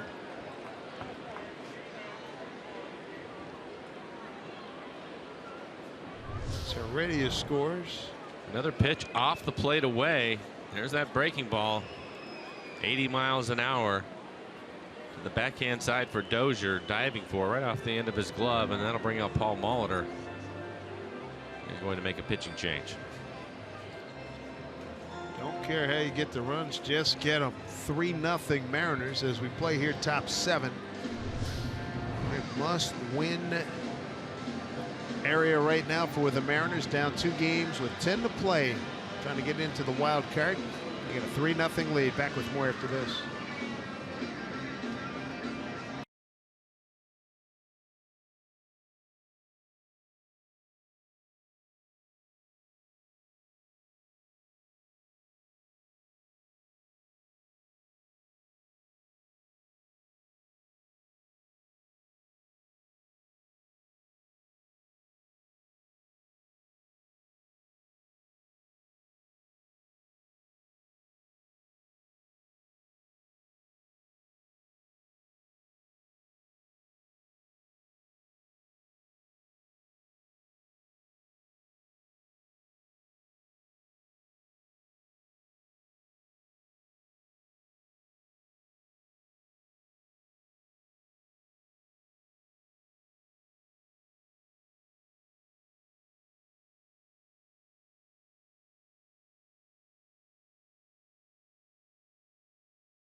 Hits 2 RBIs tonight. Needed them. Mariners lead 3-0 here in the 7th, and earlier Blue Jays, they destroy the Yankees this evening. The Tigers keep winning 8-3 over the Royals, defending world champions. Late games into the 11th go the Orioles and Diamondbacks in Charm City, Baltimore. Astros rallied and they have a lead. As the standings look like this, name of the game, Mariners just keep on winning, keep on winning. Definitely have to win tonight if they want to keep pace with the rest of the guys. JT Chargois takes over. He's out of Sulphur, Louisiana, lives in League City, Texas, 25 years old. And Nelly greets him. Line drive to the gap. Campbell scores easily. Here comes Robbie getting a wave on from Manny. They bobble it out there, and Robbie's going to saunter in. A 2-run double. Nelson Cruz, and the Mariners enjoying now a 5-0 lead. For Nelly, RBIs 93 and 94. Another hard hit smash by the big man. We talked about the trio in the middle trying to get to 100 RBIs apiece, and he turns around 96 miles an hour, barrels it up, splits the gap in the outfield. Huge base hit. And another pitching change. Breathing room. Feels good. Chargois just 1 pitch. And Nelly didn't waste any time. Tell you about the next pitching change. 5-0. Mariners lead here in the 7th.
Cruz hit because it's much an audible thrill as anything. A 2-run double.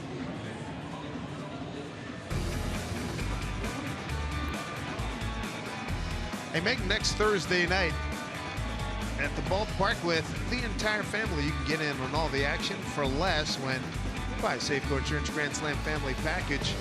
Taking a hot dog and a Pepsi, all available at a special package value price. So get your savings at Mariners.com. Buddy Bouchier takes over.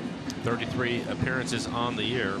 Fastball right around 92 miles an hour. Fastball slider combination, especially with 2 strikes. The lefties will see his slider quite a bit. They also mix in a changeup. 34 strikeouts over the 33 innings that he has pitched. How about your veteran guys? Goody with a pinch hit single. Cano, an RBI base hit, and a 2-run double by Nelson Cruz. Yeah, the youngster got it started with a walk. Patient at bat for Heredia. Strike one to Kyle Seager.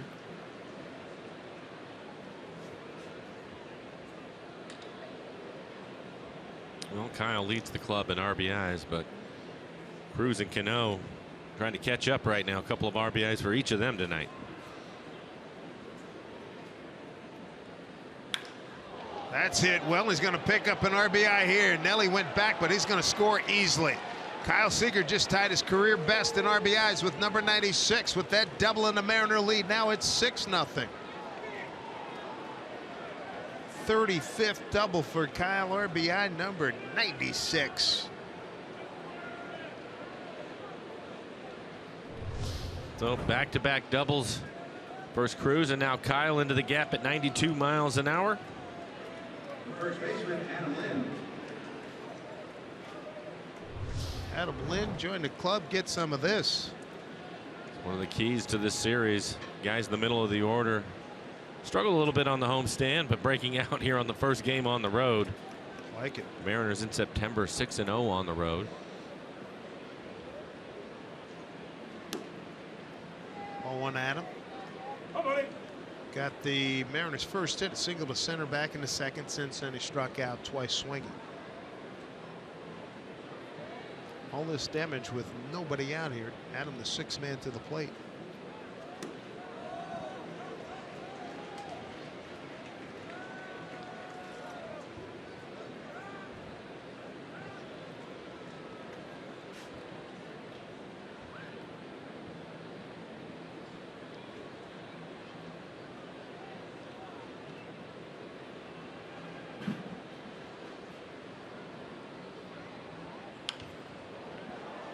Two to Adam Lind.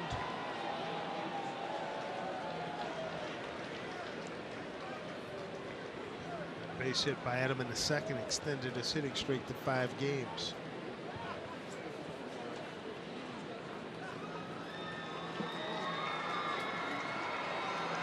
Battling Buddy Bouchiers out of Huntsville, Alabama, still lives there. He was with the Angels for 25 games 3 years ago.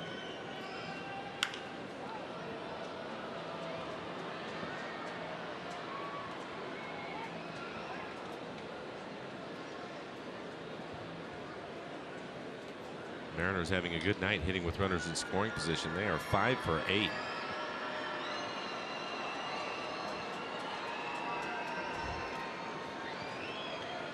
Kyle Seager at second, nobody out. 4 runs in.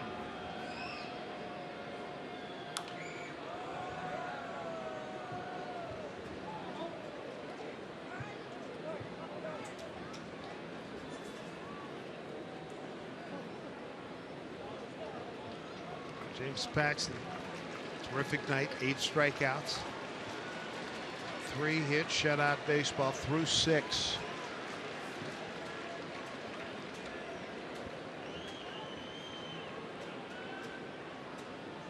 It's interesting. You look at the defenses, and with the way the Twins are set up right now, if Kyle gets a pretty good lead, he may be able to win the race to third. It's well off the bag.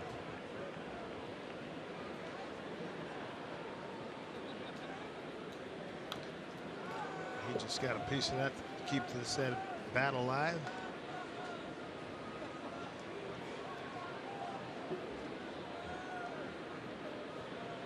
Angels have added a run in the 8th.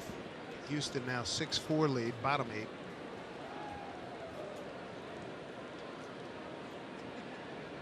Bottom 11. Nobody out. Orioles 2-2 with Arizona have runners in first and second.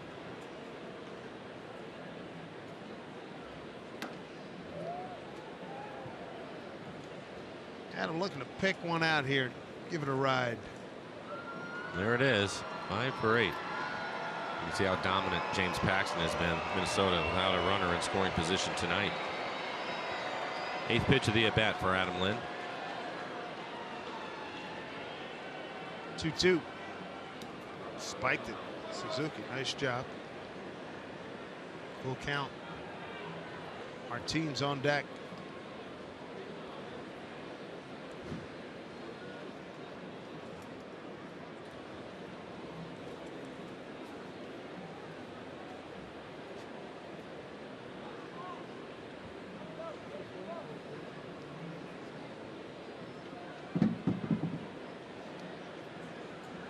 Kyle Seager, he's out at second. He's 1 for 2 with an RBI. He's walked twice and scored a run.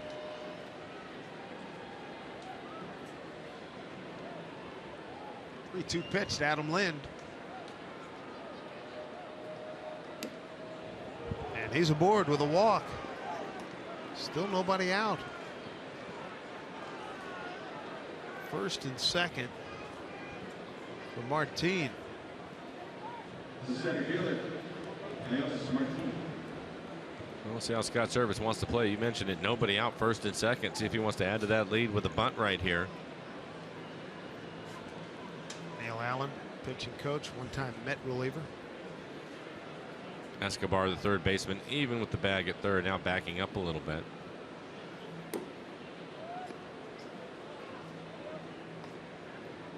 Martine, 7th man to the plate.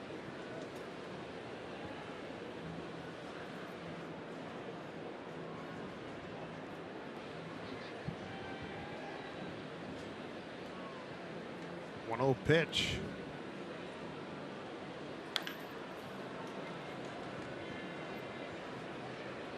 One.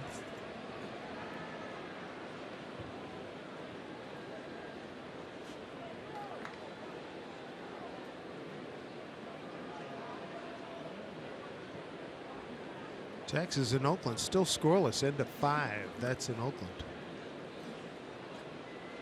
Martine want to continue to build here in the 7th and swings through, breaking ball.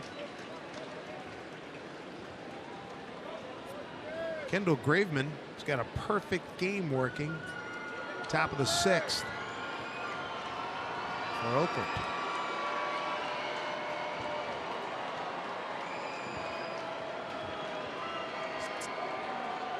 Tommy Malone warming up. Orioles just loaded the bases. There's Martine taking a strike, 2-2.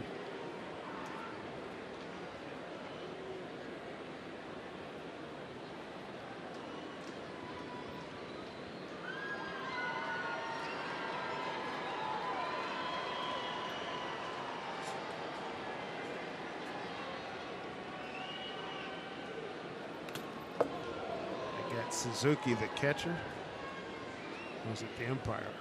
Looks like the umpire. Yeah, I think the umpire. Basner got it.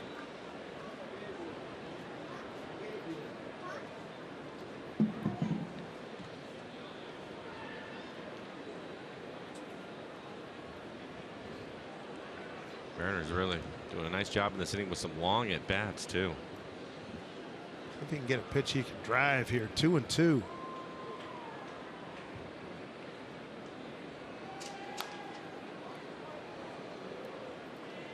Screens they have here on top of the dugouts.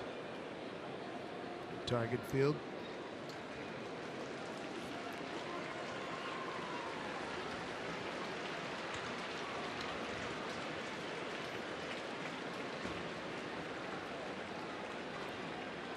But Martine's seen just about everything this kid has. 2-2. Struck him out. First out of the inning.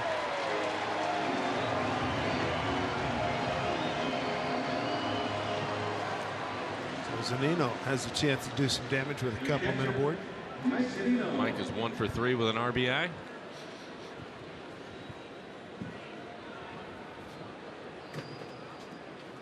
Just missed a pitch his last time up. 2-0 count. Drove it out to the warning track in center field. Flags at top the left field stands now blowing. It's blowing out. Yeah, it was blowing in earlier.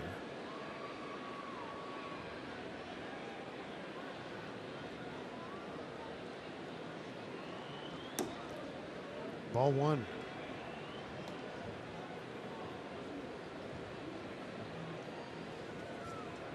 It has been a struggle for the Twins. 6 consecutive losses. Got off to a miserable start, 7-17 in April, 8-19 in May. They won 10 games in June. Mike, line drive left field. Got to play it on high. And it gets by the left fielder. Seager scores. Lynn getting away, but dropped it again. Here comes Lynn. Zunino digging for third, and he's there. Oh, a nightmare for Robbie Grossman out there, and the Mariners cashing in. 8-0 Seattle. Let's take a look at this.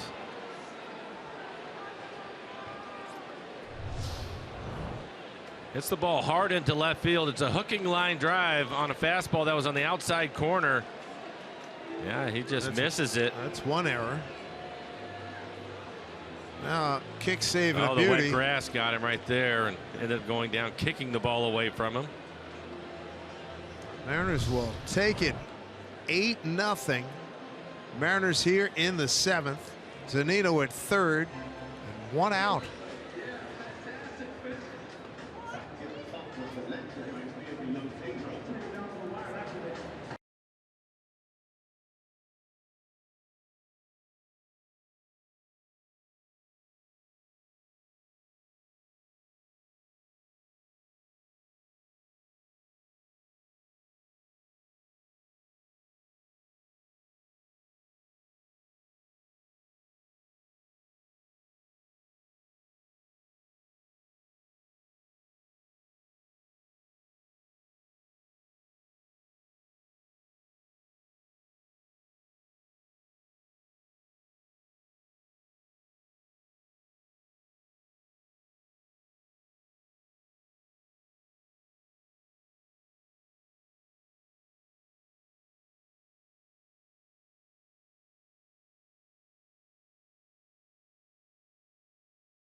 With third base umpire Hunter Wendelstadt, the wacky play that just happened, it helped the Mariners get to an 8-0 lead.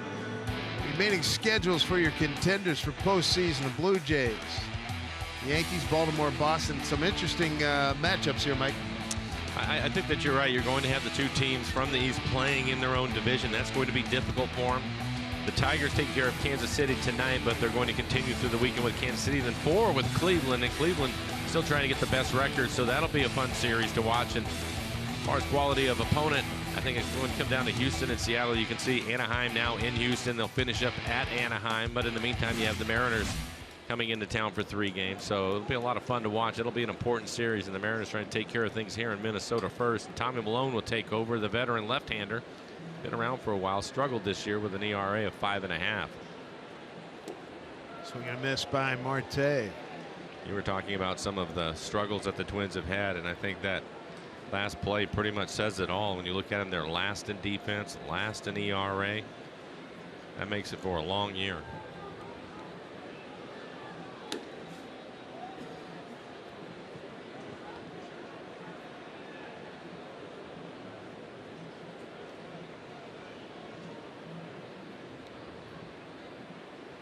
Diamondbacks get a long rest. Oh my goodness, yes. Marte trying to break an 0 for 3 tonight, 0 for his last 17.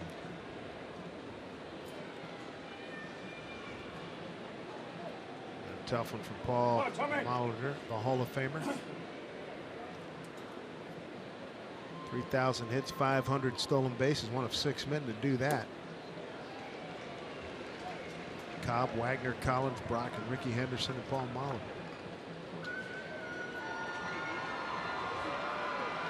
2-2 to Marte. Paul, as you mentioned, Mariners hitting coach back in 04. 2-2. Marte not seeing it well, is he? No, not at all. 2 outs. Mariners have batted around. Here comes Heredia for the second time.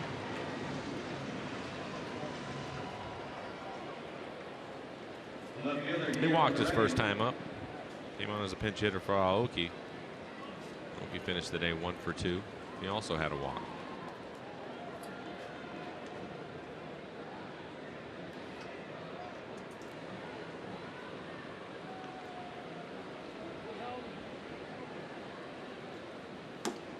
Swing and a miss. Tommy Maloney is not a hard thrower. His fastball will be in the upper 80s. His best pitch is his changeup, and he will use it often.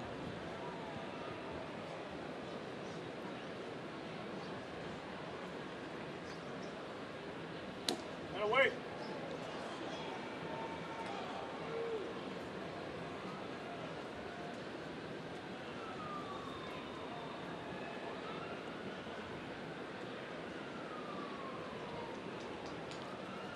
One pitch. Mariners have seen Malone, of course, when he stays with Oakland. 12-13 season, part of the 14 season. 6th year in the big leagues, a record of 44-32. And the majority of his work as a starter. Started 12 games for this ball club this season. 3rd year here with the Twins.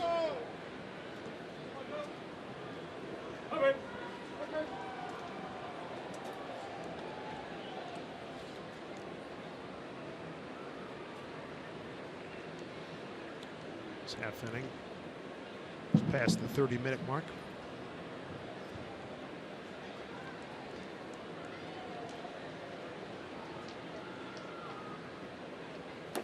Heredia strikes out. That'll do it. But a lot of good things happened for the Mariners in that inning, as they put 6 runs up on the board, take advantage of a couple of errors as well. 8-0 Seattle.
Seventh inning stretch. Do you know where your winning numbers are? Download the Washington's Lottery mobile app and everything will be a tap away. We had a lot of rain this afternoon. The game was delayed till 7:45 Central Time, but these Mariner fans are digging what they're seeing here tonight, as are we. Mariners with a big lead. Final 10 games of the season, 2 games out of the wild card. Trying to keep pace, keep you up to speed on other happenings James Paxton has got plenty of offensive help, and he's thrown a very nice ball game through 6 with 8 strikeouts, no runs on 3 hits. He's been dominant so far. His fastball's topped out at 98 as Guillermo Heredia will move to left field. And Ben Gamel is going to take over in right field. Common theme that we've seen in this month. The Mariners have a lead late. Those two gentlemen will play some defense in the outfield. Miguel Sano, the hitter, 1-1 to count. We'll see where James is at. He had to sit in the dugout for a long time. 30+ minutes.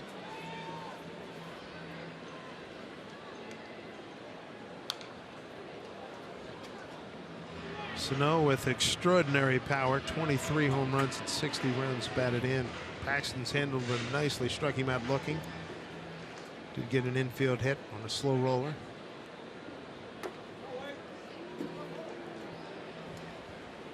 It's one of the few times that a Twins hitter has been able to lay off with that curveball down out of the strike zone with a couple of strikes on him. It's been a very effective pitch for him today.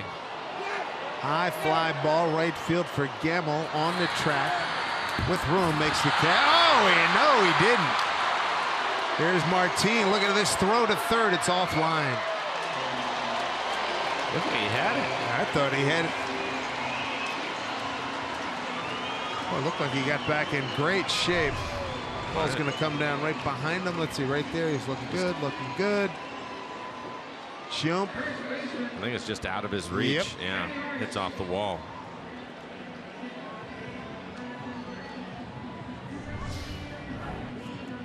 Sano's at third. It's the 4th hit for the Twins. There's Vargas, 0 for 2.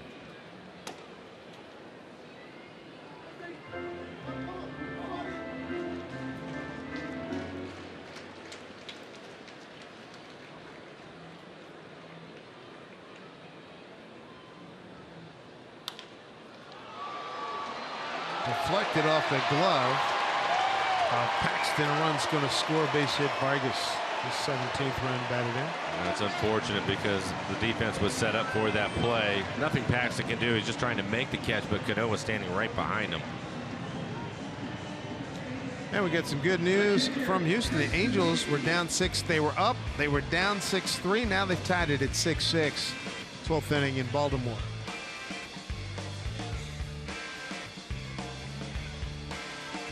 If Houston loses and the Mariners win, Mariners move up a spot. Root like heck, man. Go you Arizona Diamondbacks.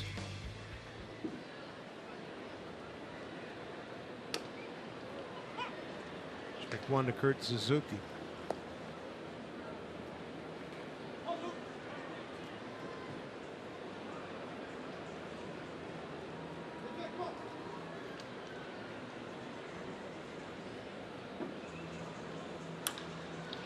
Seager go around the horn here.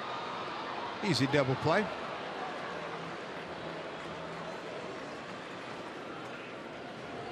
Two outs.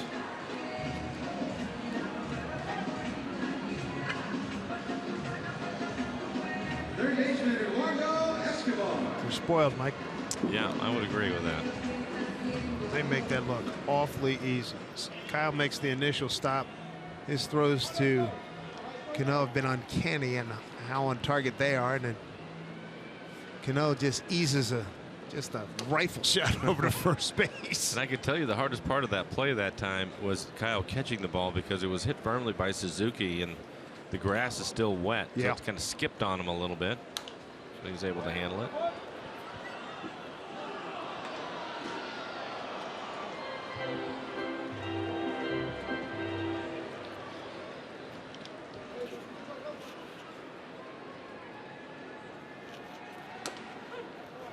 Strike 3 called. How about Paxton? He's been so good tonight. 9 Ks. Double play, big help for him here in the 7th. It's an 8-1 Mariner lead.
And their fans after surviving an early rain here in Minneapolis. Bad news from Baltimore, though. Mark Trumbo, 44th home run, wins it for the Orioles. Plus, Baltimore, half game back. And the Mariners could use some help from the Angels. Finish this game off here tonight. It's one of those situations where the Mariners, they're watching also to see what's going on. A lot of it out of their control now, so they just have to continue to win. Gamble to left field. And Grossman's able to make the catch.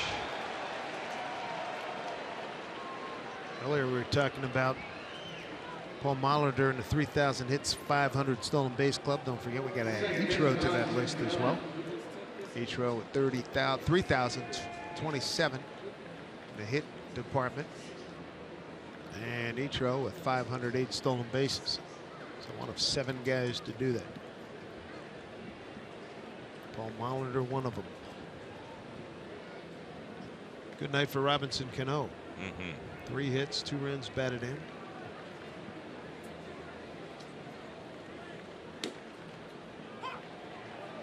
And some good news, I'm told, from Houston.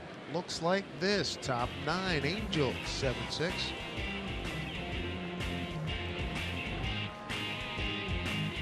C.J. Cron breaking up the tie with a base hit. Mike Trout coming around to score in that game. Big help there.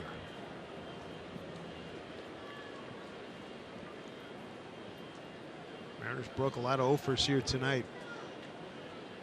Cano with 3 hits. Nelly Cruz with a 2-run double. Seager scored twice, got an RBI double. Mike Zunino with a couple of hits.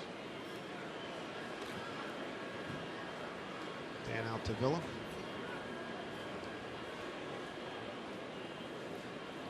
Two on the Robbie from Tommy Malone. Another base hit for Robinson Cano. Oh, stroke single. Right field. We have the shift on. If you hit the line drives hard enough, you can still pick up a base hit. He's going to hit it right past the first baseman Sano on a breaking ball. 4-hit night for Robbie. So they break out an 0 for 5 and a 3 for 23 at home.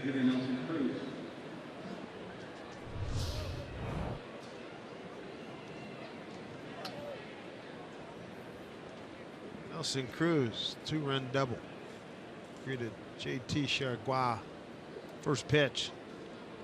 Gapped it left center field. Was robbed a 3-run homer earlier. Great catch by Buxton, the center fielder. Back in the 3rd.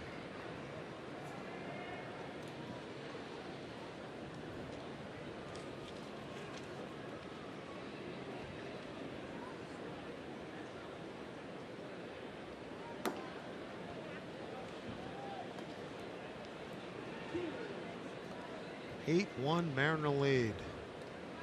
Cruz 5 for 19 with a homer against Tommy Malone.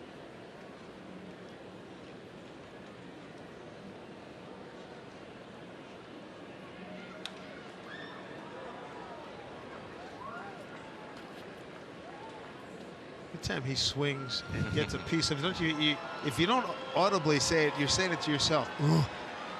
Especially when he gets an 89-mile-an-hour fastball in the middle of the plate and it goes straight back to the screen. Exactly. You almost feel cheated because you want to see how far he could hit it. Right. Like that.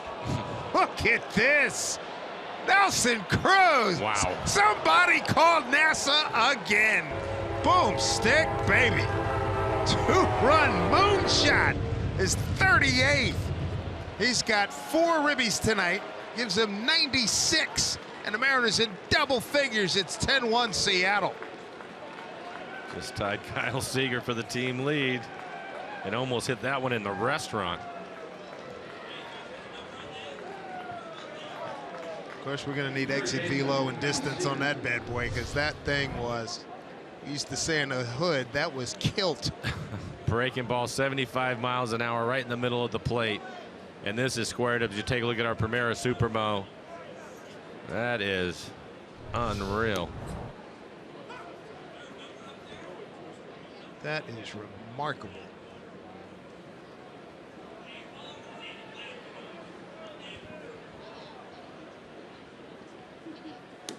Breaking ball to Kyle Seager. Sit back and just admire. Look at this. That almost went up into that restaurant. 455 feet.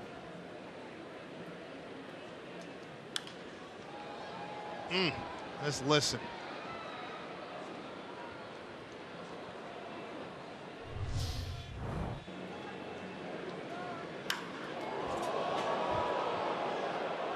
.455. He had it all the way. 111 on the exit velo. Man, oh man. I love when the teammates up here, dude, it went up there. Dude, you killed it. Dude, way to go. Especially when it's all the pitchers talking to him. Don't you ever take me up there. That is tremendous. The last thing that guy expected, that his PC and his meal might be interrupted by a shot like that. Kyle putting up a battle, 5 pitches in this at bat. Kyle's had a good night tonight. He's been on base 3 times, scored a couple times, driven in a run, has a double. It is a privilege and a pleasure to watch Nelson Cruz swing a baseball bat.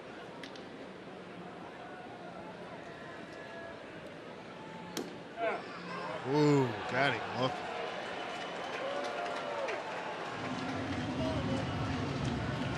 Hey, when you head to Safeco Field on Friday, September 30th, you could be flying out of the ballpark with Alaska Airlines round-trip tickets. It's one of dozens of prizes that will be given away all night long for Fan Appreciation Night. Tickets at Mariners.com. That is the 3rd strikeout for Tommy Malone.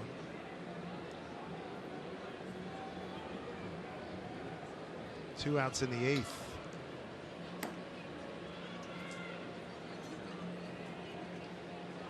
Adam Lind, a career 0 for 3 against Tommy.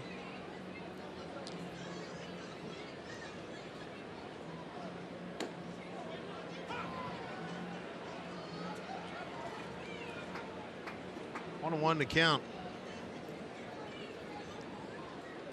The turnaround you were hoping for. Mariners got swept at home by the Twins in late May. And now it's must-win time. They're off to a fine start here this Friday night. You and I were talking about it before the game, how critical it was going to be for the guys in the middle of the order to get things going. Looks like James Paxton is done for the night. What a job he did. And then we saw all of it tonight. Yeah, all of them. Everybody checked in. I mean, Nelly, strike 3 as Lind is gone, but a great inning nonetheless. We got to exalt and treasure another mighty blast by Nelson Cruz. 10-1 Mariners.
Night for the Mariners. James Paxton, a fantastic start tonight. He goes 7 strong innings. He had the good fastball, the great curveball. Look at that. He racked up 9 Ks, didn't walk anybody, and gave up just 1 run tonight. A couple of blue pits, but he was really on point tonight, and the Mariners needed him in a big way here tonight in Game 1 at Target Field. Yeah, he continues to pitch well. 7 innings and efficient too. Just 85 pitches to get through the 7 innings. 5 hits, 1 run. It was earned. Didn't walk anybody, and 9 strikeouts for James. So that is now 3 outings in a row where he's given up 2 runs or less. He has been on point for the Mariners. Dan Altavilla is going to take over. 10 appearances for Dan. 1.13 ERA. He has a good fastball. It'll be in the mid to upper 90s with a hard slider. He's going to face 8, 9, and 1 in the order. 22,683 this Friday night here at Target Field in Minneapolis.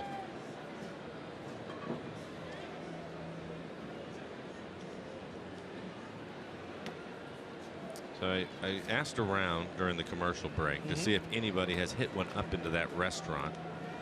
And the restaurant is new, and I'm told, yeah, so I'm told, but up over in that area, one guy has gone up there twice. One for the Twins and one against the Twins. Big Papi? Tommy. Oh, I could have, sure, of course. Yeah. Of course. And Nelson missed it by probably about a foot. Good call. New restaurant.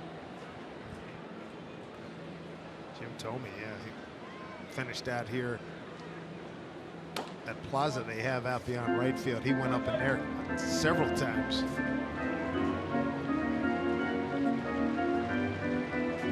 Altavilla 2-1. John O'Malley takes over at third base. Kyle Seager the rest of the night off.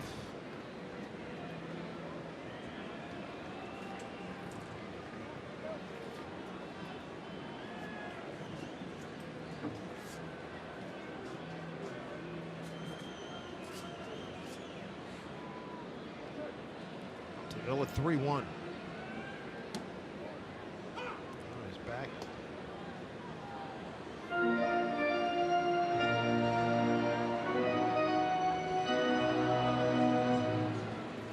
Seven, 6 Angels, top 9.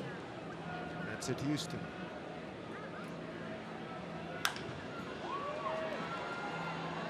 Second baseman Mike Freeman.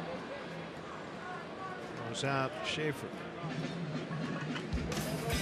CenturyLink brings you what's next, and a hot pitcher in Ariel Miranda's won his last 4. He's looked really good. Good fastball command. Breaking ball's been good. Goes against Tyler Duffy. I think his changeup and his split combination, the split with 2 strike changeups early in the count, but his fastball command, as Dave mentioned, has been excellent. So a hot pitcher for the Mariners going tomorrow. Tyler Duffy, ERA over 6. You have to like that matchup for the Mariners. Byron Buxton. Infield hit and strikeout tonight. Mariner infield, O'Malley, Marte, Freeman, and Lind. Outfield, Heredia, Martin, and Gamble. Well, that's fastball missing at 98 miles an hour. Mike Zunino, good conversation. I'm sure tell him to keep that front shoulder in there a little bit longer. Flying open.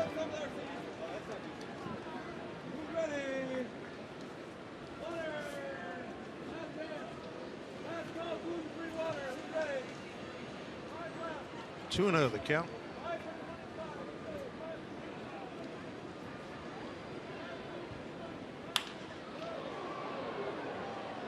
Rep past Gene Glenn, third base coach.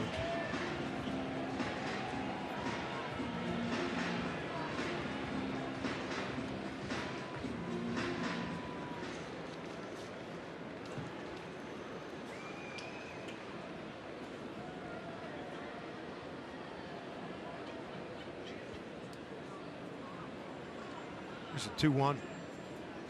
Up the middle. Here's Freeman. Got more good news from Houston. What do you got, Mike? Bases loaded double. Rafael Ortega hit the ball into center field. Astros had some issues, so all the runners came around and scored. So great news for the Mariners. Again, if the Astros end up losing that ball game and the Mariners win, they will go past them in the standings. So great news. 2 outs. Top of the order, Brian Dozier. Paxton handled him 0 for 3. Foul out, strikeout, and a pop to center. Strike 1.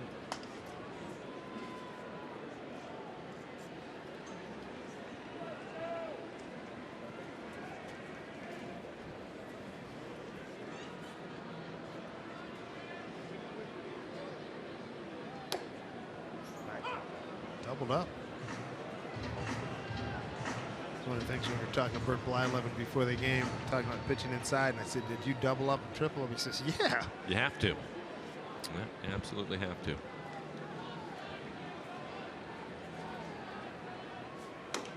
Oh man, got him with 3 pitches. Outstanding work. Dan Altavilla. We're through 8, all Mariners.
Line scores. This is what you want to come up with.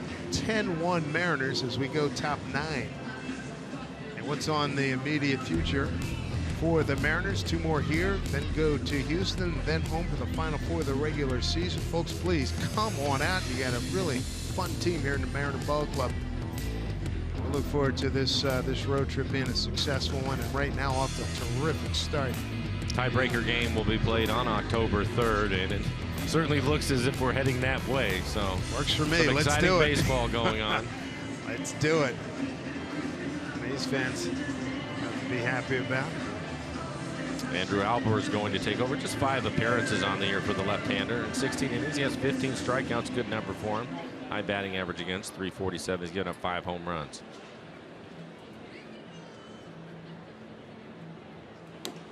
Beresford's at James Beresford, second base.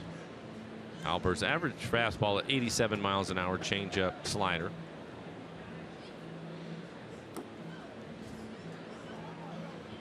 Martin, Zunino, and Marte here, bottom 3rd of the order, 9th inning.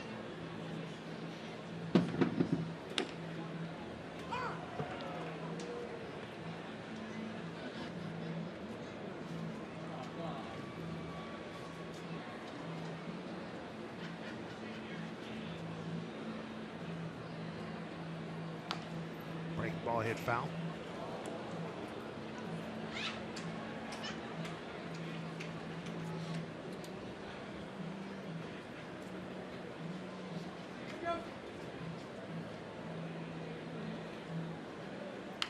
Look out.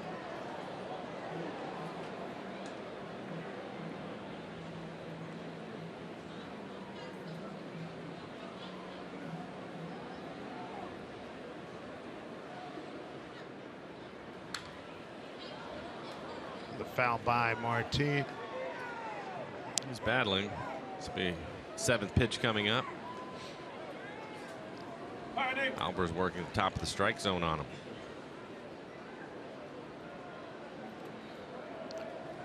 Albers has something in common with James Paxton. He too went to the University of Kentucky, and he too is a Canadian born in North Battleford, Saskatchewan. Drafted by the Padres 10th round in 08.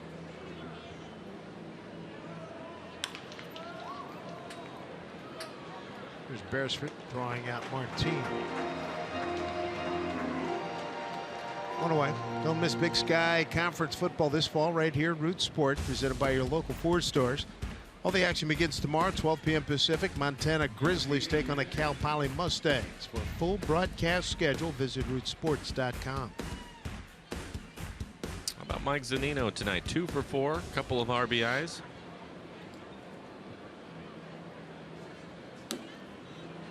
See him getting back. What's nice to get, you can get everybody. Get some confidence going up and down the lineup. Get them sizzling at the same time. And no time like the present.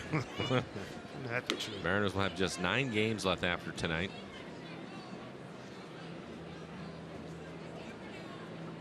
Caminero looks like he might be next.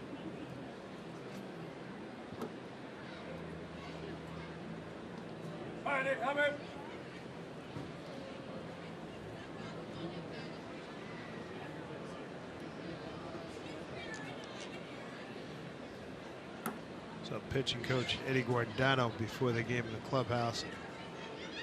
Tough one, huh? And he says, hey, so what was it, injuries or anything? She said, nope, just never really get going. Underperformed. The team was underperformed from pretty much right out of the gate. A mile high pop. Schaefer coming over, and he's got room.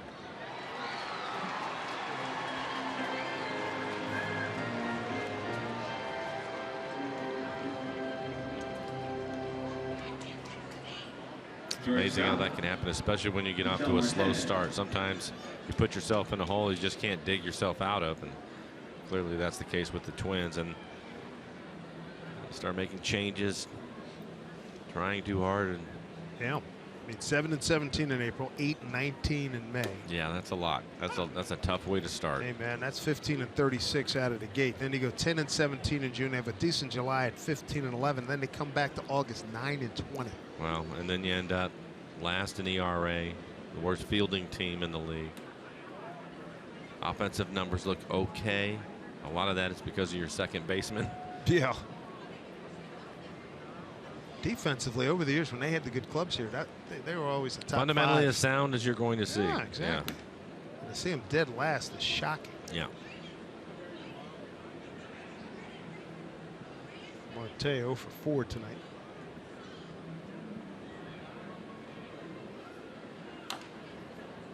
Hello, Andy.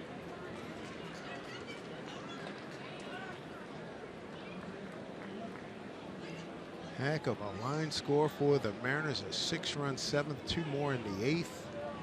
And with all this offense, don't forget James Paxton was special again tonight. Yes. Dominant performance by James.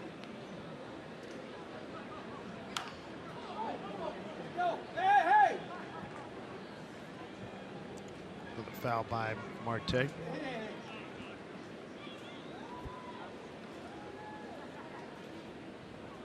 Ready is on deck.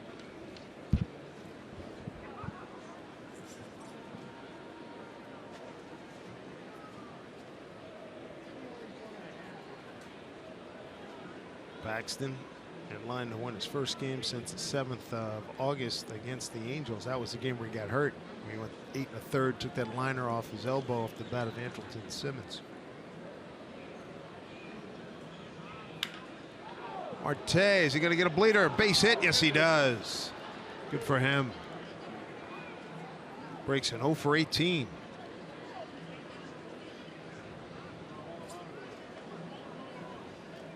Well, you can take a deep breath now. That's over with. Guillermo Heredia, this will be his 3rd plate appearance. Oh, he started in left field. He went to the plate 3 times. So the leadoff spot up for the 6th time in this game.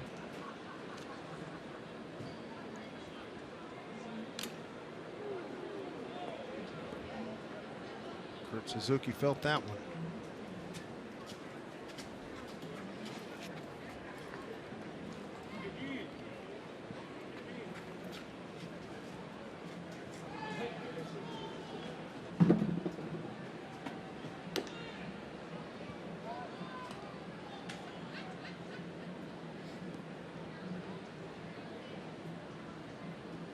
One to Heredia.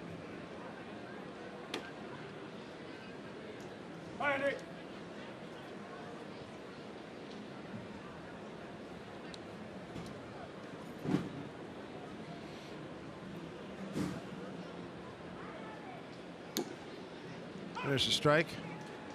May want to hoist a beverage in honor of the Angels, a 10-6 winner at the Astros. Come from behind win. Very nice. Yeah.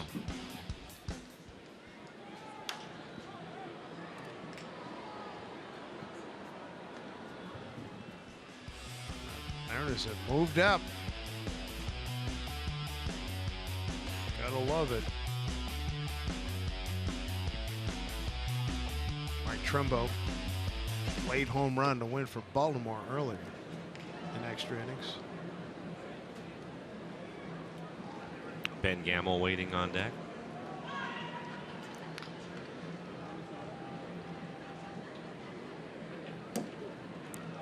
And Heredia, second time he's walked since entering the ball game.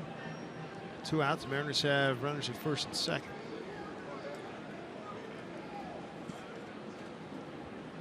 Right fielder, Ben Gamble.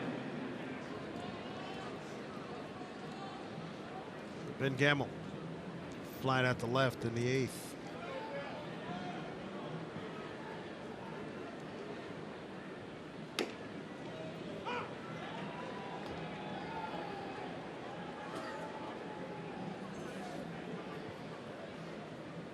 Runners in scoring position, hitting .263 on the year, but a good night tonight. 6 for 12. It's one of the better numbers we've seen this year. Yeah.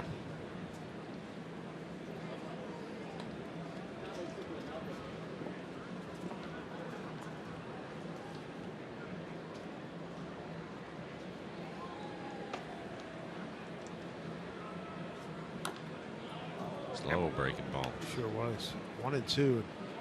Didn't even see him slow his arm speed down.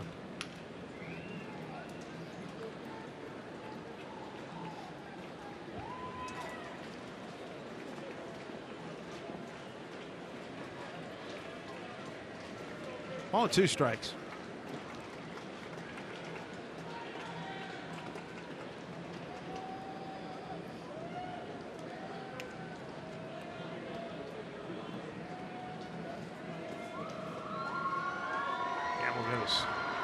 First home run in the big leagues as a Mariner. 2-2 pitch. Fouled it off. And Albers having to throw a lot of pitches has been a common theme in tonight's ball game. The Mariners offensively really made the twin pitchers work hard. 31 pitches so far for Albers.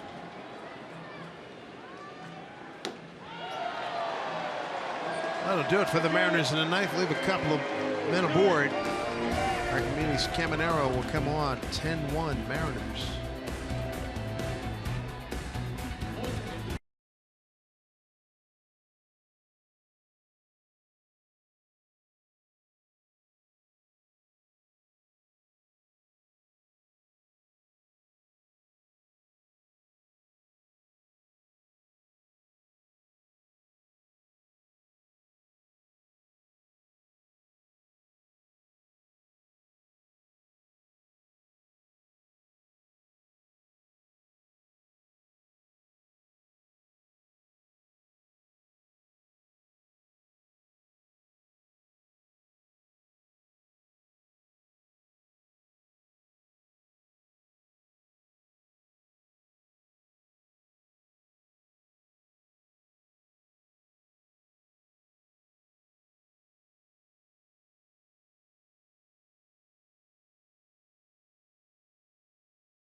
Metis Caminero on for the final 3 outs here in the 9th inning.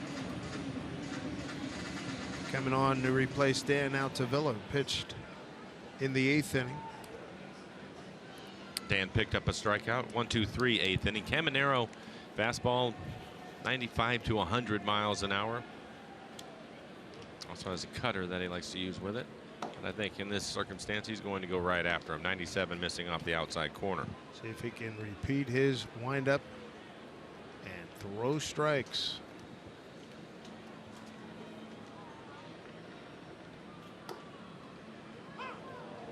One and one.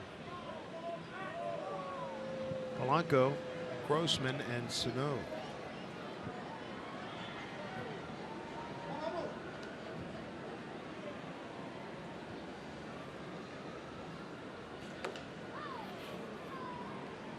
Two and one.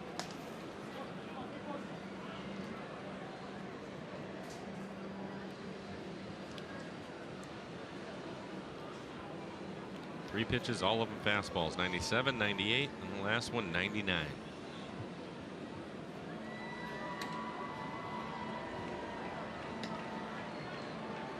Three and one.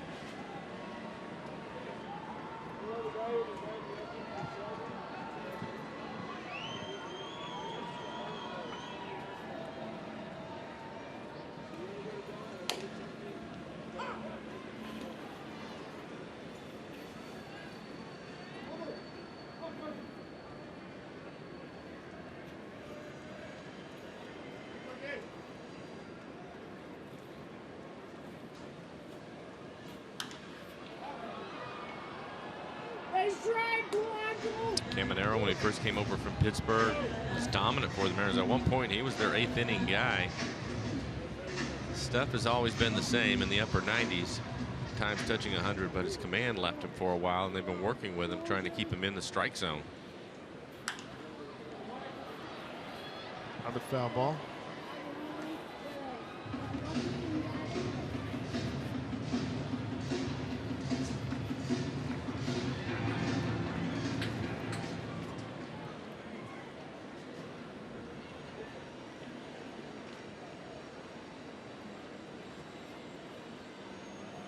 Three-two pitch.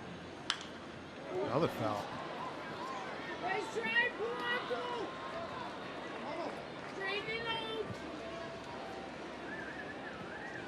Well, the Mariners have had a lot of long at-bats tonight.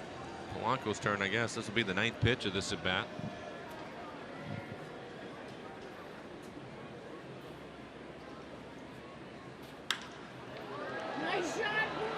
Backing up is Heredia. One away.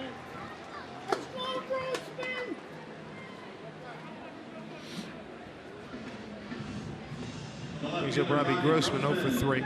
Fly to center, strike out, and a ground out the 3rd. Mariners infield O'Malley, Marte, Freeman, and Lane.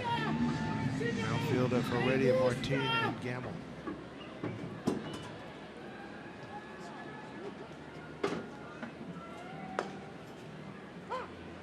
Strike one.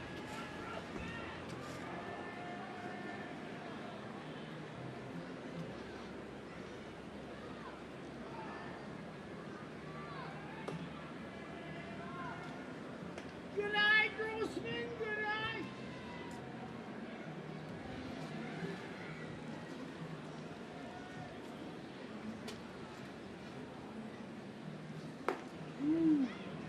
Caminero ahead, 1-2. A couple of good changeups to Grossman.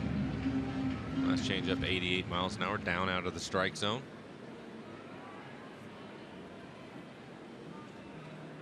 1-2 pitch.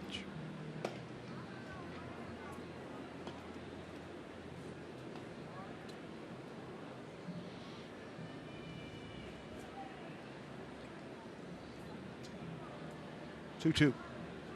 A little off of that, popped it up. Mally's got room.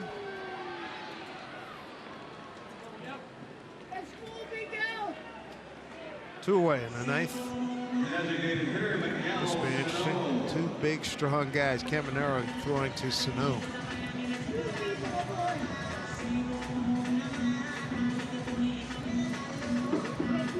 Snow has scored the 1 run for the Twins. He tripled his last time up, hit the ball off the fence in right center field.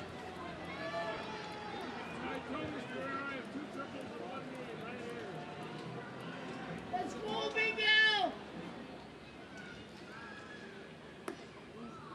Good night, good night. 1-1. Excuse me, ball boy.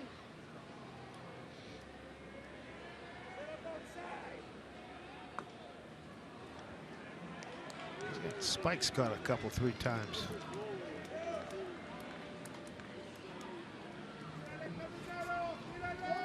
What do you think? File him down a little bit? Yep.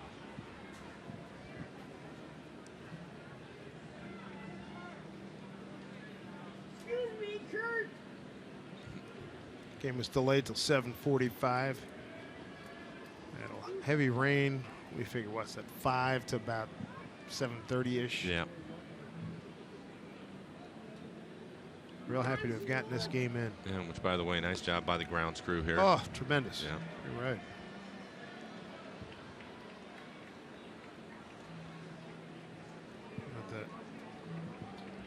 We're going to start the game tomorrow and then have to deal with some weather rolling in. Hopefully,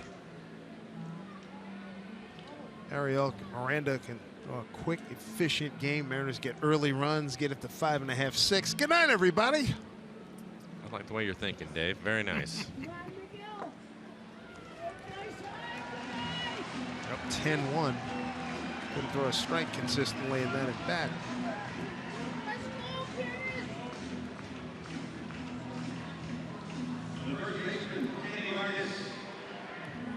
Kenny Vargas coming up.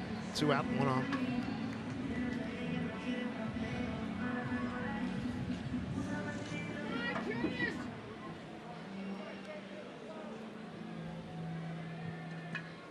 Base hit he got in the 7th was a comebacker deflected off of Paxton's glove in the short left field. Sano with a couple of hits, and Vargas, when he was walking to the plate, he had the bad boy bring Sano's bat over to him, so he's up there with Sano's bat. I hope he's okay with that. Trying something different. You're slumping.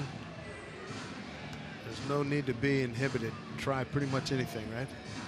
You're in this league for a while, you will do that at some point. You will borrow guys' baseball bats and go up there and try something different. Doesn't work, I owe you. Send me the bill. Yeah. You want cash or credit card? Need some hits.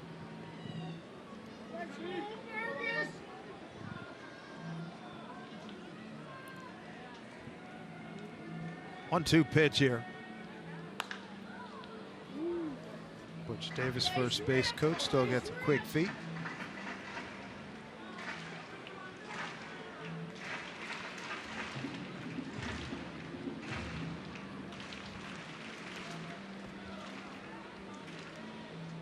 Strike away from putting this one into the books.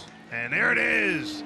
A satisfying win as the Mariners begin a stretch of the final 10 games. Put this one in the correct column. 10-1 Mariners needed it, and they got it. James Paxton on a great run for the Mariners. He gets the win today. Again, 7 innings, just 1 earned run for James. That's 3 outings in a row where he's given up 2 runs or less. Dominant stuff, and it's good to see the guys in the middle of the offense, everybody contributing. You look at it, you have Cano with a couple of RBIs, Nelson Cruz with 4 RBIs and his 38th home run of the year, Kyle Seager with an RBI, and Mike Zunino also towards the bottom of the lineup. It's important to get those guys going. Zunino with a couple of hits and 2 ribbies. A lot of offers went